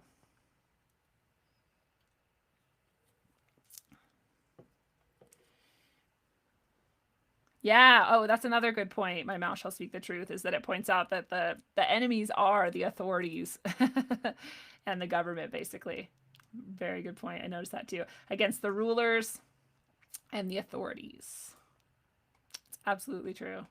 Especially right now, we can remember that and not be divided against one another, because all the rulers and all the authorities, you know, I'm sure there's some good people here and there. I don't necessarily subscribe to like there's 100% lockdown at every level and they're all in the Illuminati. Like I think probably most people are compromised, but I'm sure there's some of those who either snuck in and played enough of the game that they like got in and are trying to do it, or those that like really don't even know that the evil exists and they might just be useful idiots, but they're definitely not trying to be evil, you know.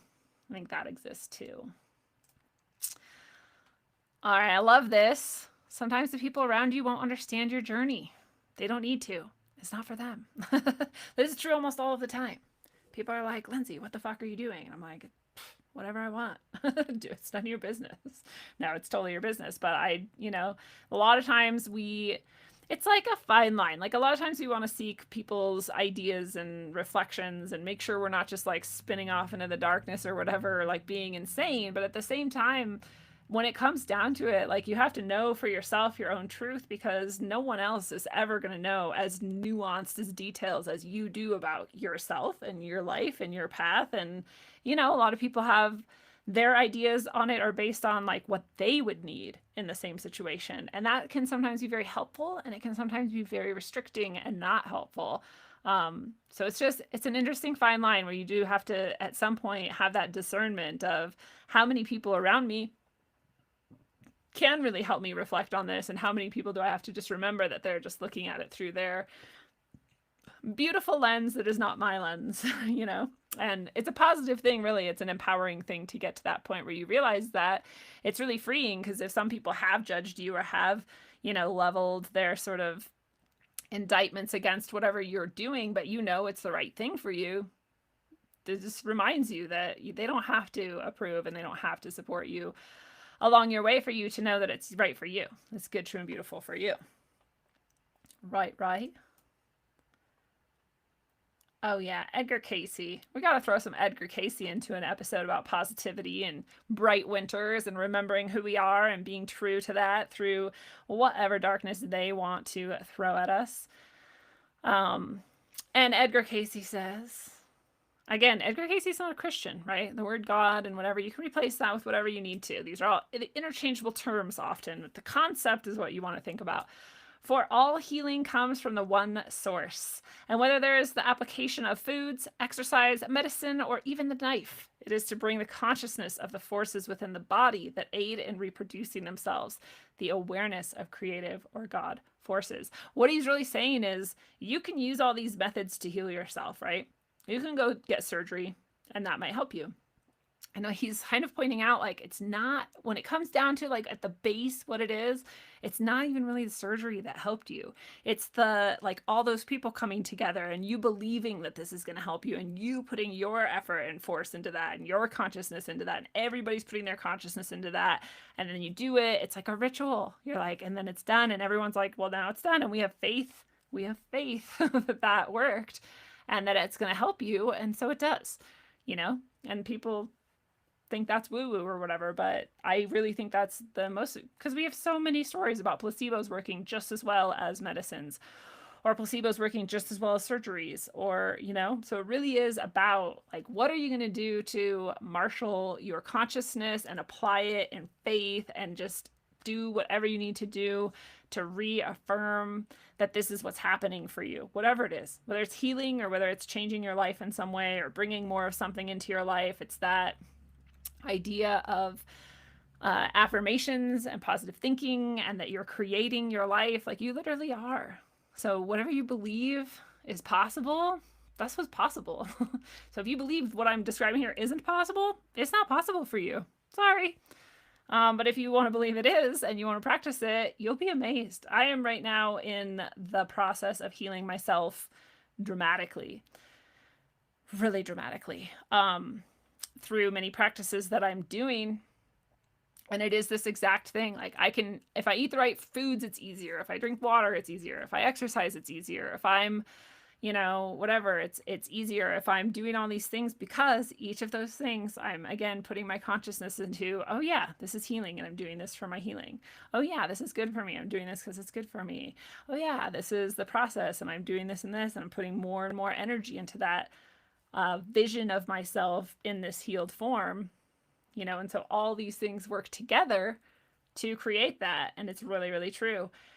And so, and I'll just share briefly that I am doing visualizations with this, and that anyone can do these visualizations where you're visualizing whatever part of yourself you want to heal, just bathed in golden light. You can imagine breathing in the golden light. You can imagine the golden light just like hugging it like a ball. You can imagine the golden light like just filling it. You can just imagine that it is golden light. It's made of golden light. Anything that you want like that. You can make up a visualization if there's something else that like feels more effective to you. You could do it that way. But that's part of what I'm doing, and I'm trying to do that for like an hour or two every day. But it's like crazy working. Like, things that should be broken are not, and things that should be getting worse are getting better. So I highly encourage people to put much more time and faith into this, whatever set of practices you can to make yourself really believe that you are healing yourself or are changing the world or are changing your life in the ways you want.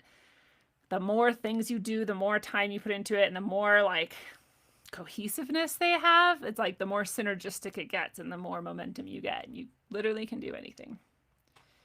Anything at all. It's true, it's true, it's true.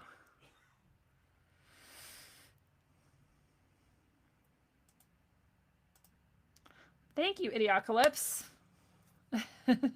I appreciate that very much. They said my readings are always amazing. All religions have a beauty. It's absolutely true. Syncretism for the win. Candace says, teach a wolf to meditate. It will become a werewolf.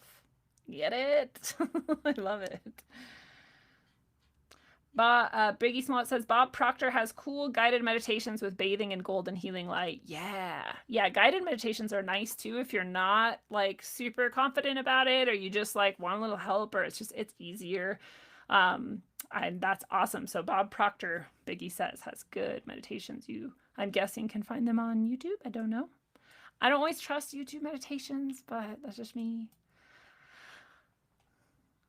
I love this. I want to make this into one of these decals. Put this Living in Fear decal next to this one. That'd be awesome. But it says, something within you can sense a deeper meaning to life. Trust it. It's true. There's a deeper meaning to all of this. We explore it all the time on this show. You know it. I know it. We know it. We just have to keep holding that vibe so that other people can know it more and more as well.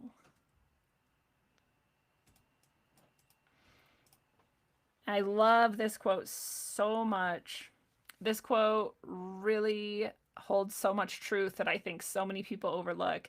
I know we talk a lot in the show about hierarchies and how a lot of them are bullshit. A lot of people get, you know, they say shit rises to the surface. We have the whole, oh, I forgot what it's called now. The thing where stupid people think they're smart and smart people think they're stupid. That effect is going on a lot of the time. And so that messes things up. And there's other times where hierarchies are very necessary and very important and very cool. And so I'm not completely against them, but whatever. I do sometimes get sick of this, you know, idea that, you know, there might be somebody who's been practicing something for 25 years and they're really, really good at it. And someone else might come along and practice it for a week and be way better than them. And that's just life. Like, that just happens.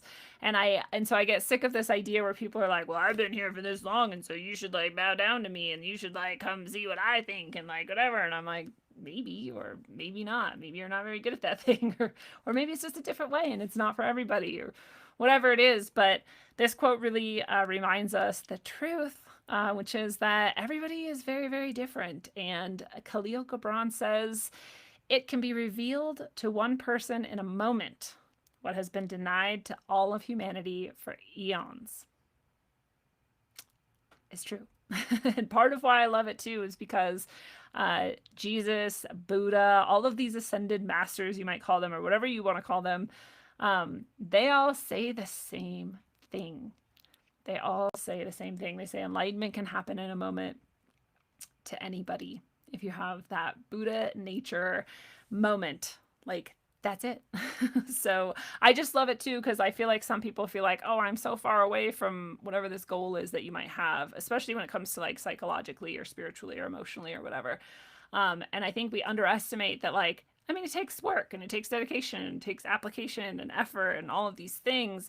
But we also forget that, like, sometimes in just a moment, you can like leap ahead bounds and years, and you can just like fly into this like new realization, like, oh my god, and everything just falls together and suddenly life is smooth for like a long time. And you know, so it's just nice to remember, both because it reminds you that those people who are in these false hierarchies for no reason really are bullshit, but it also reminds you that you can have huge amounts of progress in a brief moment, and it can just happen to you like that.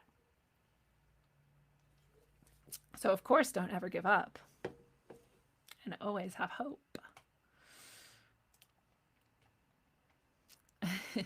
I love this one too. It says, you know how every once in a while you do something and the little voice inside says, there, that's it. That's why you're here. And you get a warm glow in your heart because you know it's true? Do more of that. It seems so simple. It's so true. And it's so hard sometimes, because sometimes that exact thing is the thing that we were talking about earlier, where all the people around you are going to be like, don't do that. What? Don't be crazy. No, you can't do that. And you're like, I have to. That's what my heart wants me to do. That's what my soul wants me to do. And you really just have to do that. You really just have to do that. You got to trust your heart. You got to follow your heart. You got to be true to your heart. For sure. Oh yeah, Joe Dispenza is also great. Old school wisdom there. Amber says she's done the Dr. Morse protocol, and the healing from eating is incredible. Is Dr. Morse that guy? I feel like my boyfriend is actually really familiar with him, and I'm not as familiar with him, but he seems so cool. He just has like a vibrancy in life that you're like, we need more of that in the world. I need more of that in me. So I should probably try. Dakatis is here. What's up, Dakatis? Dakatis says, thanks for doing what you guys do. Thank you for thanking excuse me, us for what we do, but thank you for doing what you do as well. You're a part of this community, you know it.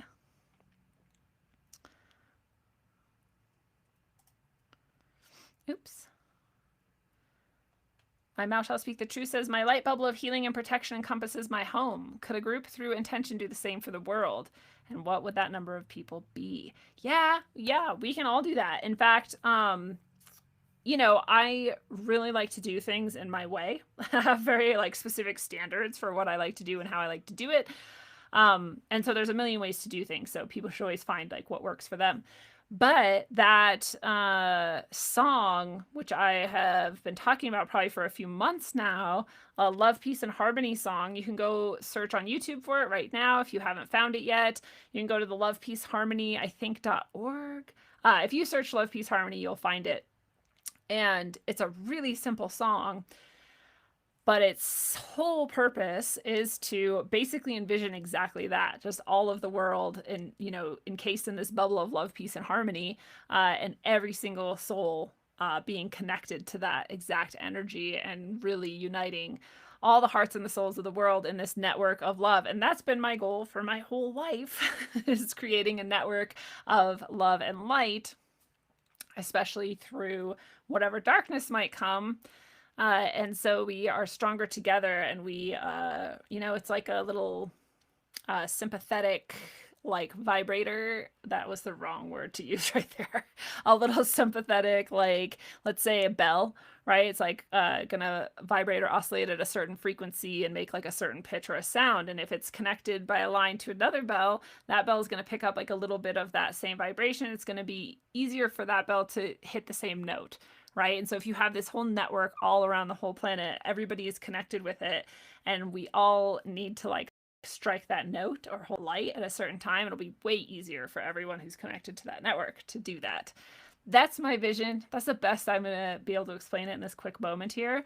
But this song really has already connected so many millions of people to it, and people sing it, and they do it in groups, and they do it. There's actually, I think, I could be wrong about this. I think there's a YouTube channel that's like constantly singing it. Like people are singing it together, or either that or there's like somewhere where people be online and sing it together. I don't know, but people are singing it all the time.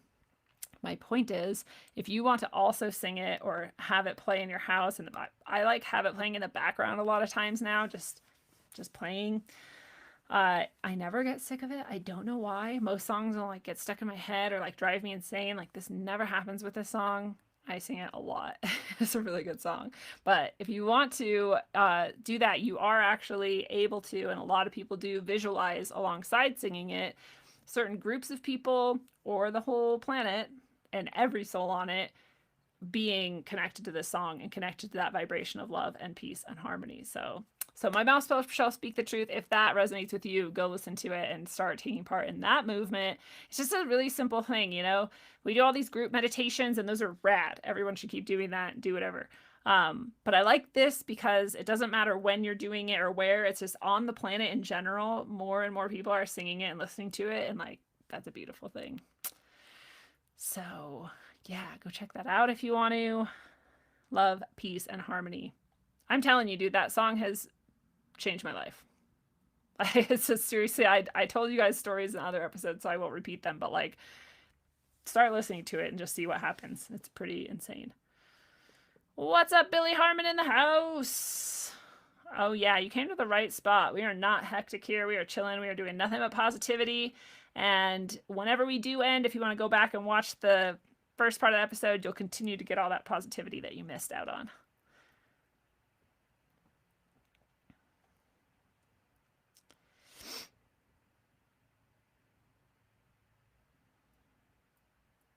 Yeah, the best wisdom is usually so simple. It's absolutely true. Vibration or frequency? Thank you.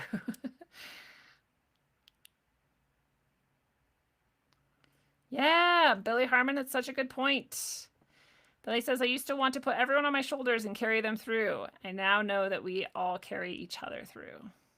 All things. Absolutely. It's a beautiful truth. Have Dr. Morse on the show. Oh, that's a great idea. Yeah, hook it up if you know how. I hope I won't forget. I'll write it down.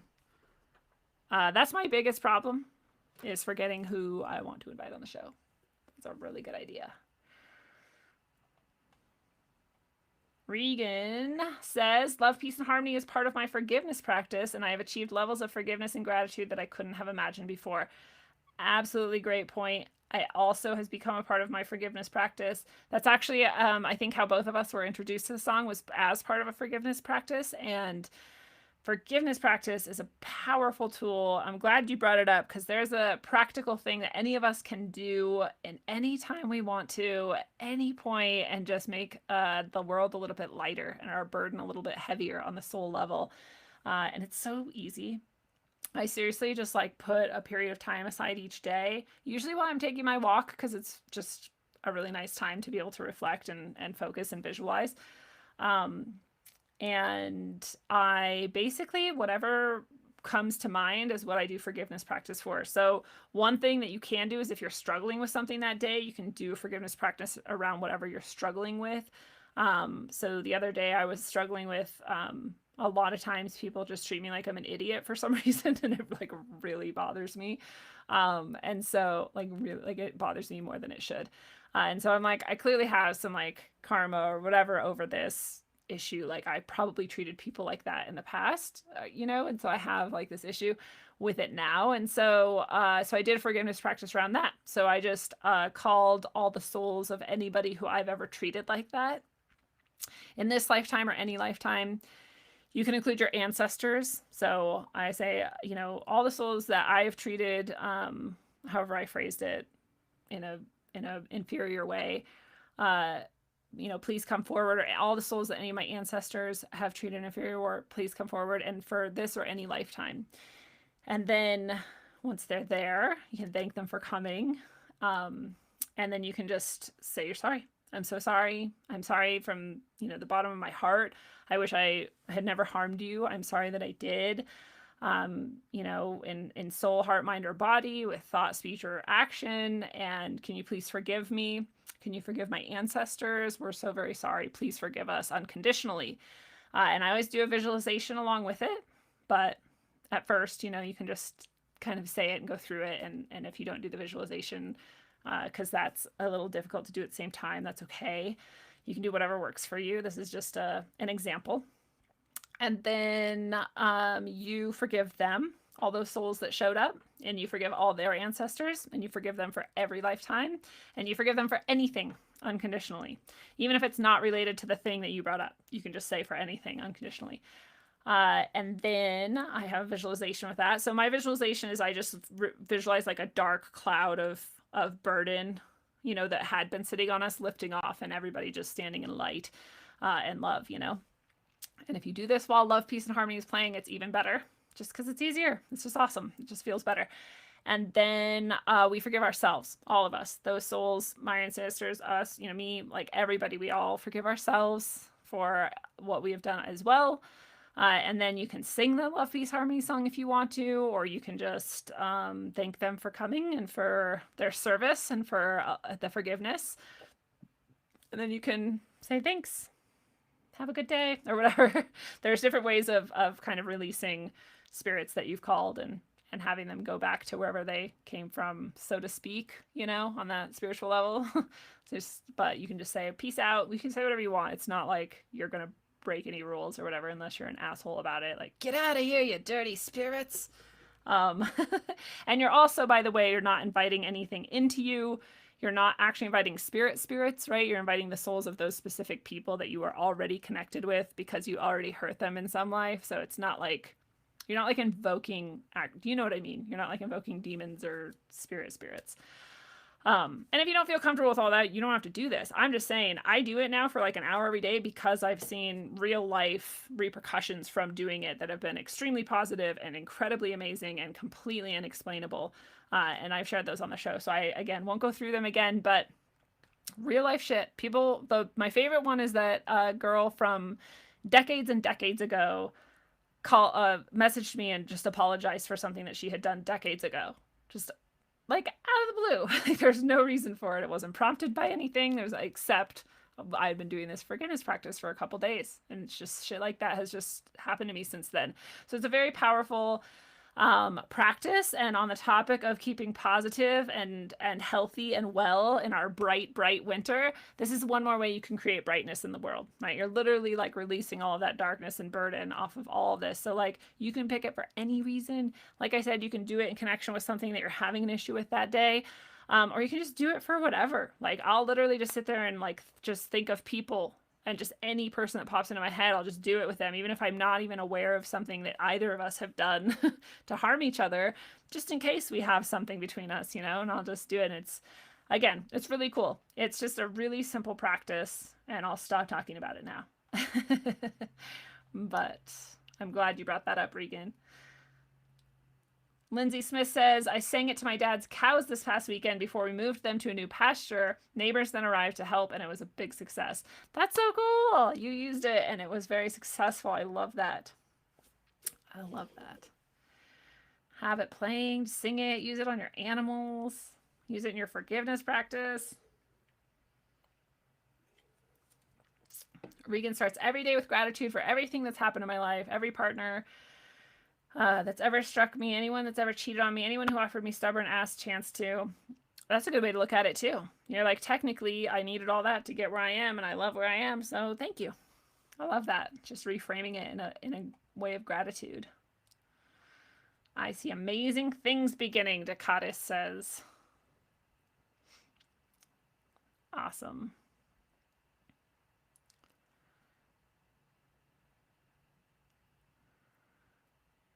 Lacey sings Love, Peace, and Harmony to herself and her children, and to Sparkle, her dog. Oh, that's beautiful.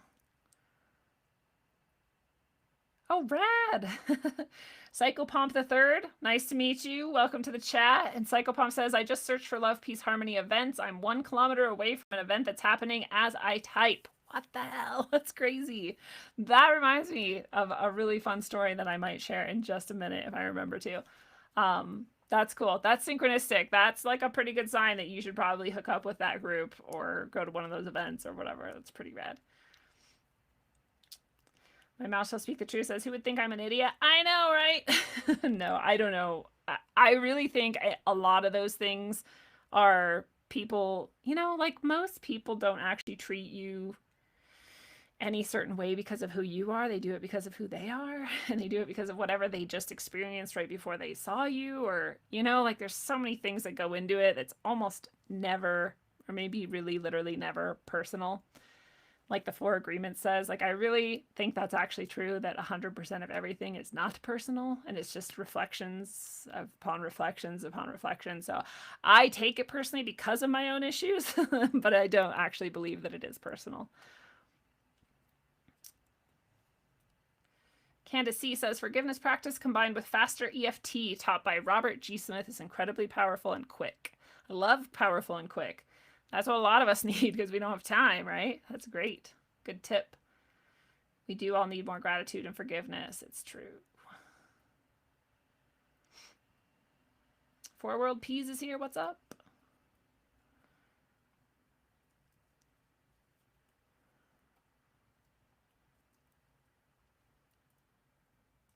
Takata says, I don't think excluding people is the right thing to do, but I guess everyone has to come to it on their own. I don't think excluding people is very good either. I'm not sure what we're talking about.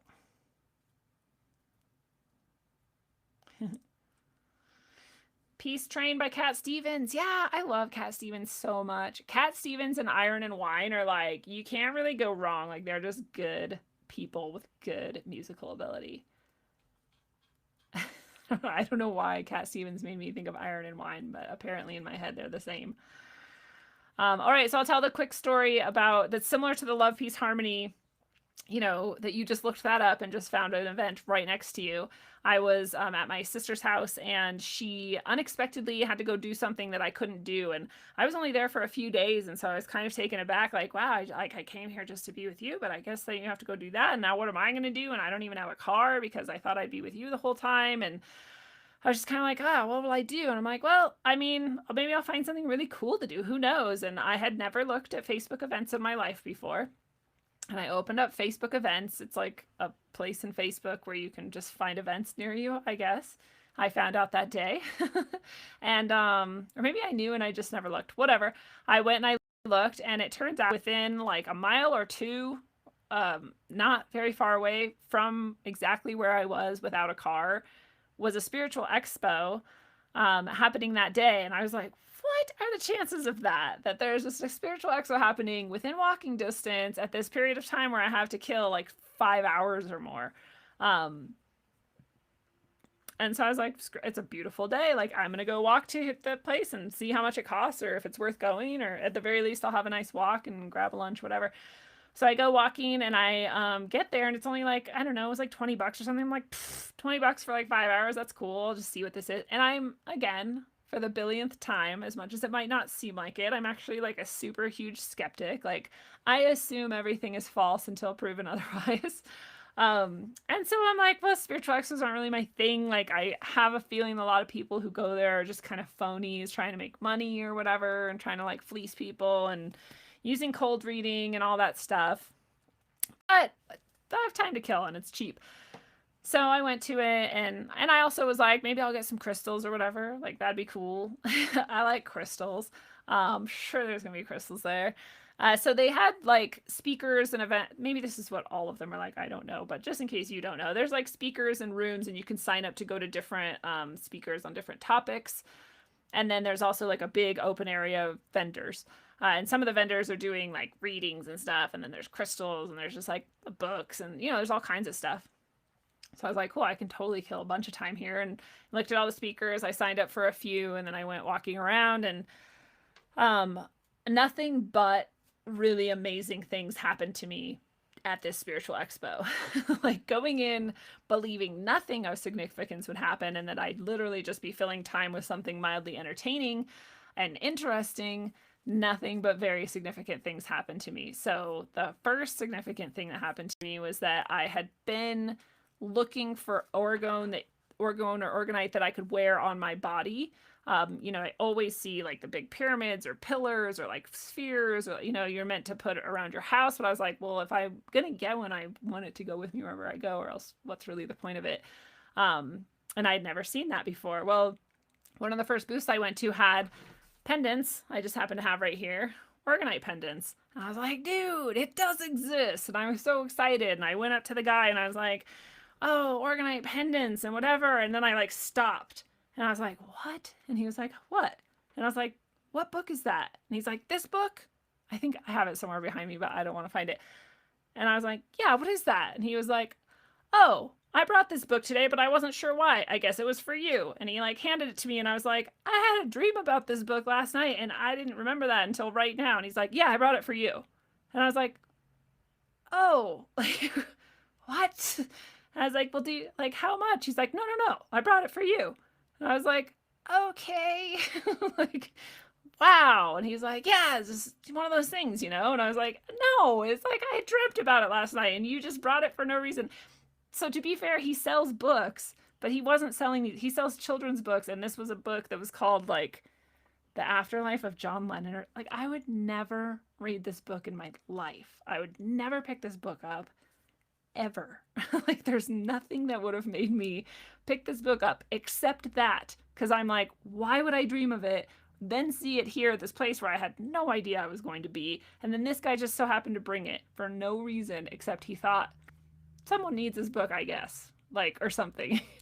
So like my mind's already blown. I'm like, this is just because I just got to this fucking spiritual expo, and already I'm like, found a guy who sells orgonite things, and he has this book. So I'm like, Jesus, like, wow. So that was the beginning.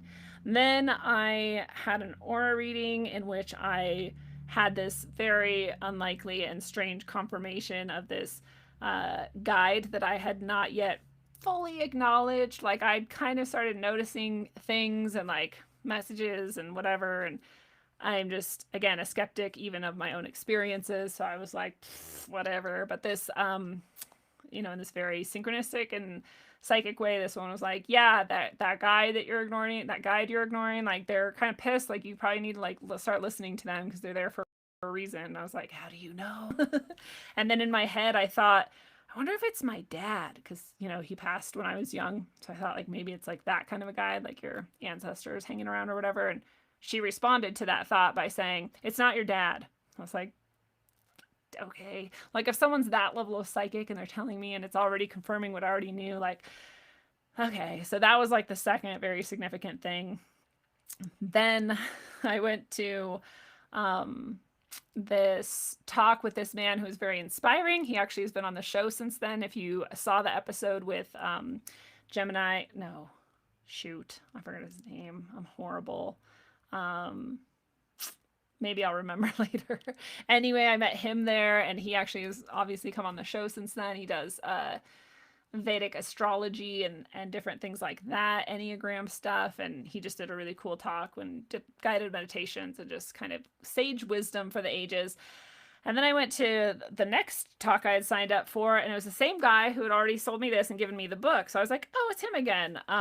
So apparently you can be a vendor and a speaker. Well, he started doing his speaking, and he taught reflexology, which was an awesome thing for me to learn. I've used it to heal a lot of things since then. It's so quick to just like teach really quick. I mean, obviously there's a lot to it. You can learn it for years, but just to understand the basic premise of it. And from someone who had already blown my mind in that way, I'm like much more open now. I'm like, okay, you clearly like know things.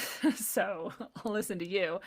Then, as I was listening to this man talk about reflexology and various other things, and you know, we're probably like half an hour into the hour-long talk or so, and you know, so you get used to someone's like body language and their mannerisms and their facial expressions and their tone of their voice and whether they're excited or not, you know, like all of you kind of see like the gamut and run the range. And all of a sudden I saw like a light float through the wall, which isn't that strange for me. So I was just like, okay. And I always kind of look around and see if anyone else like seems to notice, especially if you're at a spiritual expo. I'm like, how many people here are like pretty sensitive or whatever? And no one really seemed to, but who knows how many people saw it. Anyway, it floated in through the wall, and then it just like landed in his head, and he like shook his head and he started speaking in a different way, and he started acting in a different way. And he, I've told this story before, so if you've heard it, I'm sorry, but it's been a while at least. So he started speaking in this different way. He started acting in this different way. And he said that he was Sai Baba. And I have never, at that point, ever heard of Sai Baba before. And so I had no idea what that meant. But I was very aware that a different consciousness had come in and was using his body, apparently with his permission. I don't think you can just do that otherwise. That's my understanding and belief. And so he started talking and said all kinds of things. I like committed it to memory and went home and wrote it down later. And so I have it somewhere, but a lot of very powerfully beautiful ideas. And one of them that I took away, which like kind of shook me in the moment, because I have this whole thing about the end of the world, you know, and I'm like, when's it going to happen? How's it going to happen? Do I need to worry about it? Do I need to plan for it? Like, is it just not, maybe it won't happen for like thousands of years. Who knows? I don't know if I want to share this part because it's not as positive as we want. Well, it's positive. So basically at the end, he's like, you don't worry, because by the end, like your soul, A, is indestructible. And B, even if you live through that, like by the end of it, it's going to be so beautiful and more than you can ever imagine. And don't worry. And a lot of the sort of things you would expect like Jesus to say, like, don't worry, my child, like you're safe. And like, I am here. And like, la, la, la, God's got your back and all that stuff. And it was pretty uplifting, but more than that, it was like amazing to witness. Because I can't even express like how different his mannerisms and body and stuff were. And it was definitely also like Indian sort of affect, which apparently Sai Baba is Indian. And then the light left his head, and he went, and he shook his head, and he looked around, and he said, that wasn't me. Those were the words of Sai Baba. And I think a lot of people there took that as like that he had memorized some passages and recited them. But I was like, no, he's like literally saying that was Sai Baba, not me. And so he then talked a little bit about who Sai Baba was and told some crazy stories. And I was like, dude, I've never even heard of this guy. That was amazing. And apparently I just met him. And that was cool. So I then later, I didn't do too much research. I just went and found out that he was like a yogi or whatever, like a sage or whatever you want to call that, an enlightened being, a master, if you will. And so that was fucking crazy and cool. So that all happened to me in one day. And if I'm leaving something out, then sorry, my memory is like that. But it was pretty crazy. And all of that happened just because I got ditched and stranded. And I was like, I'm going to try to make the most of this. So again, so many lessons wrapped up in that. The main one, like, I could have been like, man, I'm angry at you, and now I don't have a car, and I'm all alone and bored. And instead, I was like, oh, we'll see what I can do. And all of that happened just from that. And obviously, my soul like arranged that, because otherwise, I wouldn't have dreamt of the book and then found it, right? Like, obviously, this was all in the cards, so to speak. But at the same time, it's like one of those things where I wonder, if I hadn't chosen to do that, would none of it have happened? Would I have just sulked in like the living room and cried myself to sleep or whatever? I wouldn't have done that, but you know what I mean. Stewed in my my expectations being dropped, but yeah, it was a pretty intense, crazy day. And those are the types of things, again, that like can happen in life if you let them, if you're open to them, if you go seeking or searching, or if you're, you know what I mean? Like, go wandering through the city one sunny day to a spiritual expo. Like, you never know what can happen. And I think it's also maybe important that I wasn't necessarily, again, expecting anything, you know? Like, I do have that skepticism where I'm going to like start from a place of like, probably not true, prove that it is, but I'm open-minded enough to be like, well, show me that it is, right? Like, I'm not going to like block it out either, which I think is a pretty neutral place to stand. And so I think it's a fair way to go about life, and try to see the miraculous nature of every single day, really. I mean, we're not always in touch with it, and we're not always on that level, but we can be, as more and more as we can, you know. Each day we can try more and more to do forgiveness practices and do awareness practices and do gratitude practices intentionally, and take time to like just be with ourselves in the moment, and, you know, be cemented in that, and really get with our senses and do all of that stuff, you know. And the more we can do that, the better things will be. But yeah, definitely a pretty rad experience. And now I make orgone pendants myself, and frankly, I think they're much more beautiful than this one. I will always love this one because it came to me in that very special way. But I love the ones I make, and if you want some, you can go to my site, rogueways.org, and buy them, and I will send them to you. Because they're beautiful, and they're so cheap. This one, I don't even want to admit how expensive it was. Mine, I'm like, I'm just trying not to make money off them. I'm just trying to get people orgone. You know what I'm saying? You know what I'm saying.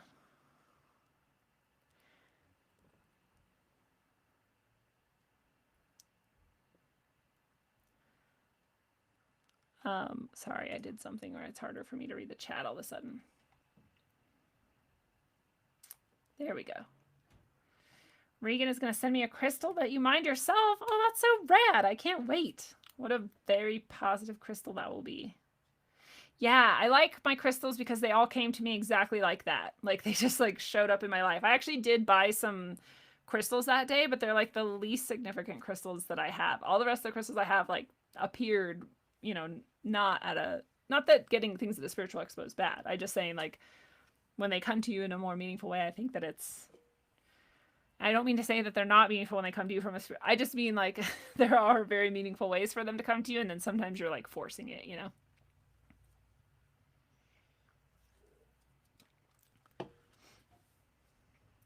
Ooh, 4-wheeled piece is going to make an organized shawl. Yeah, that sounds cool. Do it. Making art.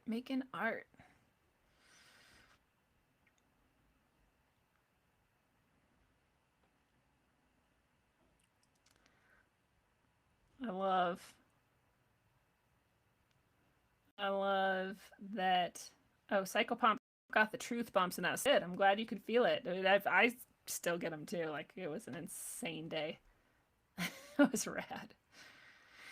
God uses everyone truly, and the more that you say to God, dude, you can use me, like I'm here for you, I got you if you need something done, I'm open and willing, then even more so. Could have been Cheetos and sadness instead. That's right, my mouth shall speak the truth. And instead it was awesome walks, beautiful day, and a fucking just amazing set. All that was in one day. I was like, even if that was spread out over a year, I'd be like, whoa, that was one day. It was crazy. Yeah, yeah, that is kind of just Portland too. Portland's a pretty magical place. There's a lot of places that are pretty magical, but do I make necklaces? Yeah, I make pendants. You can go to my site and there's a bunch of pendants up there right now, rogueways.org. Go take a look.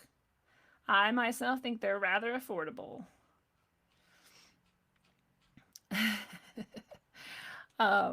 So I also wanted to end on this note because I love this idea that Joseph Campbell has presented. And again, Joseph Campbell, like any person who came to great fame, people question, you know, where he came from, what his motivations are, and whether or not he's controlled, and all of those things that we all like to question. And I love questioning those things, and we should always question those things. And again, no matter what his motivations or reasons or whatever were, this is still a true sentiment, and it is rather profound. And especially because we're living in and going through a time of great fear, it's potent, but also because each of us in our own paths and journeys often faces some amount of fear that is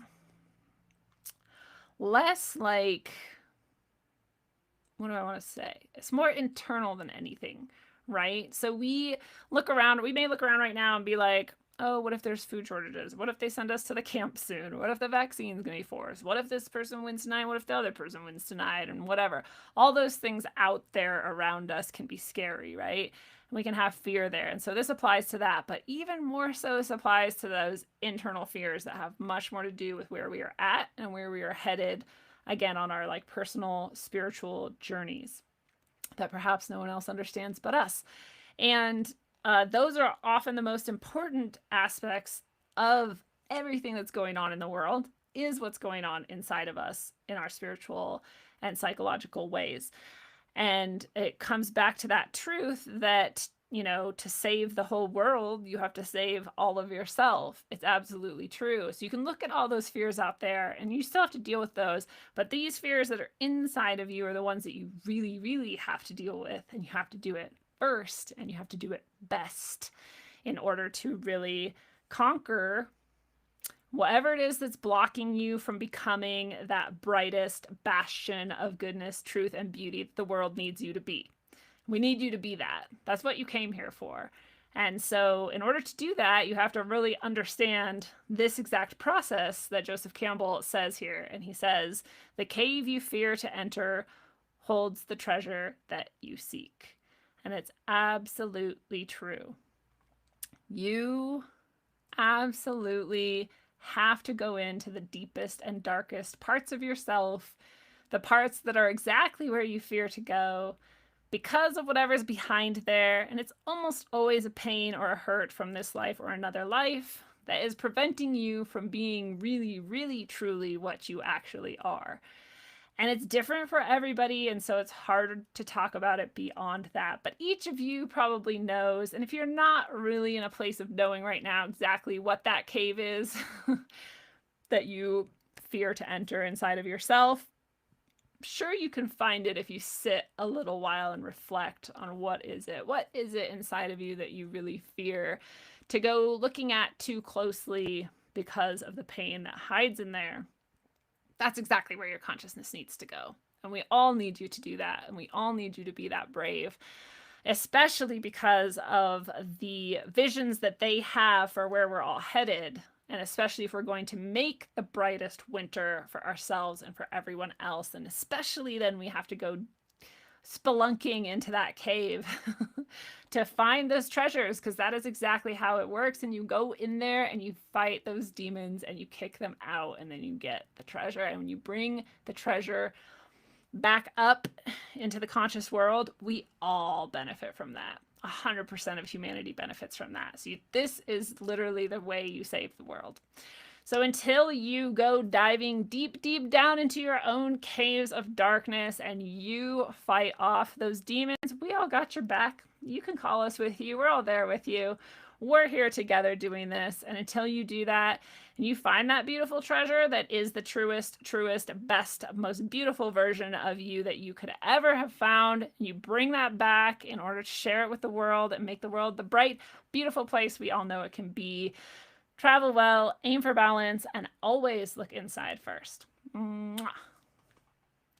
Love you guys. Thanks for making it a bright winter.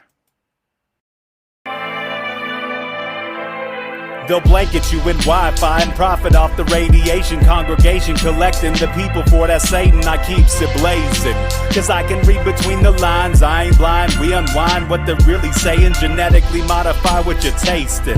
Loan you that cottage promise, so now you live up in your mom's basement. Redesign time so your mind is always wasted. Programmed to crave the basics. Keep the beta in stasis. Pay the state, kid. You're in debt for being born. Messengers are more than just the price for being warned. Don't be alarmed, disconnect from their machinations. Stop subscribing to the folly of all nations. Bone breaking ain't the answer, cause they seek the ownership of souls. Spread the seeds and watch them grow. Break the chains of control. Break the chains of control.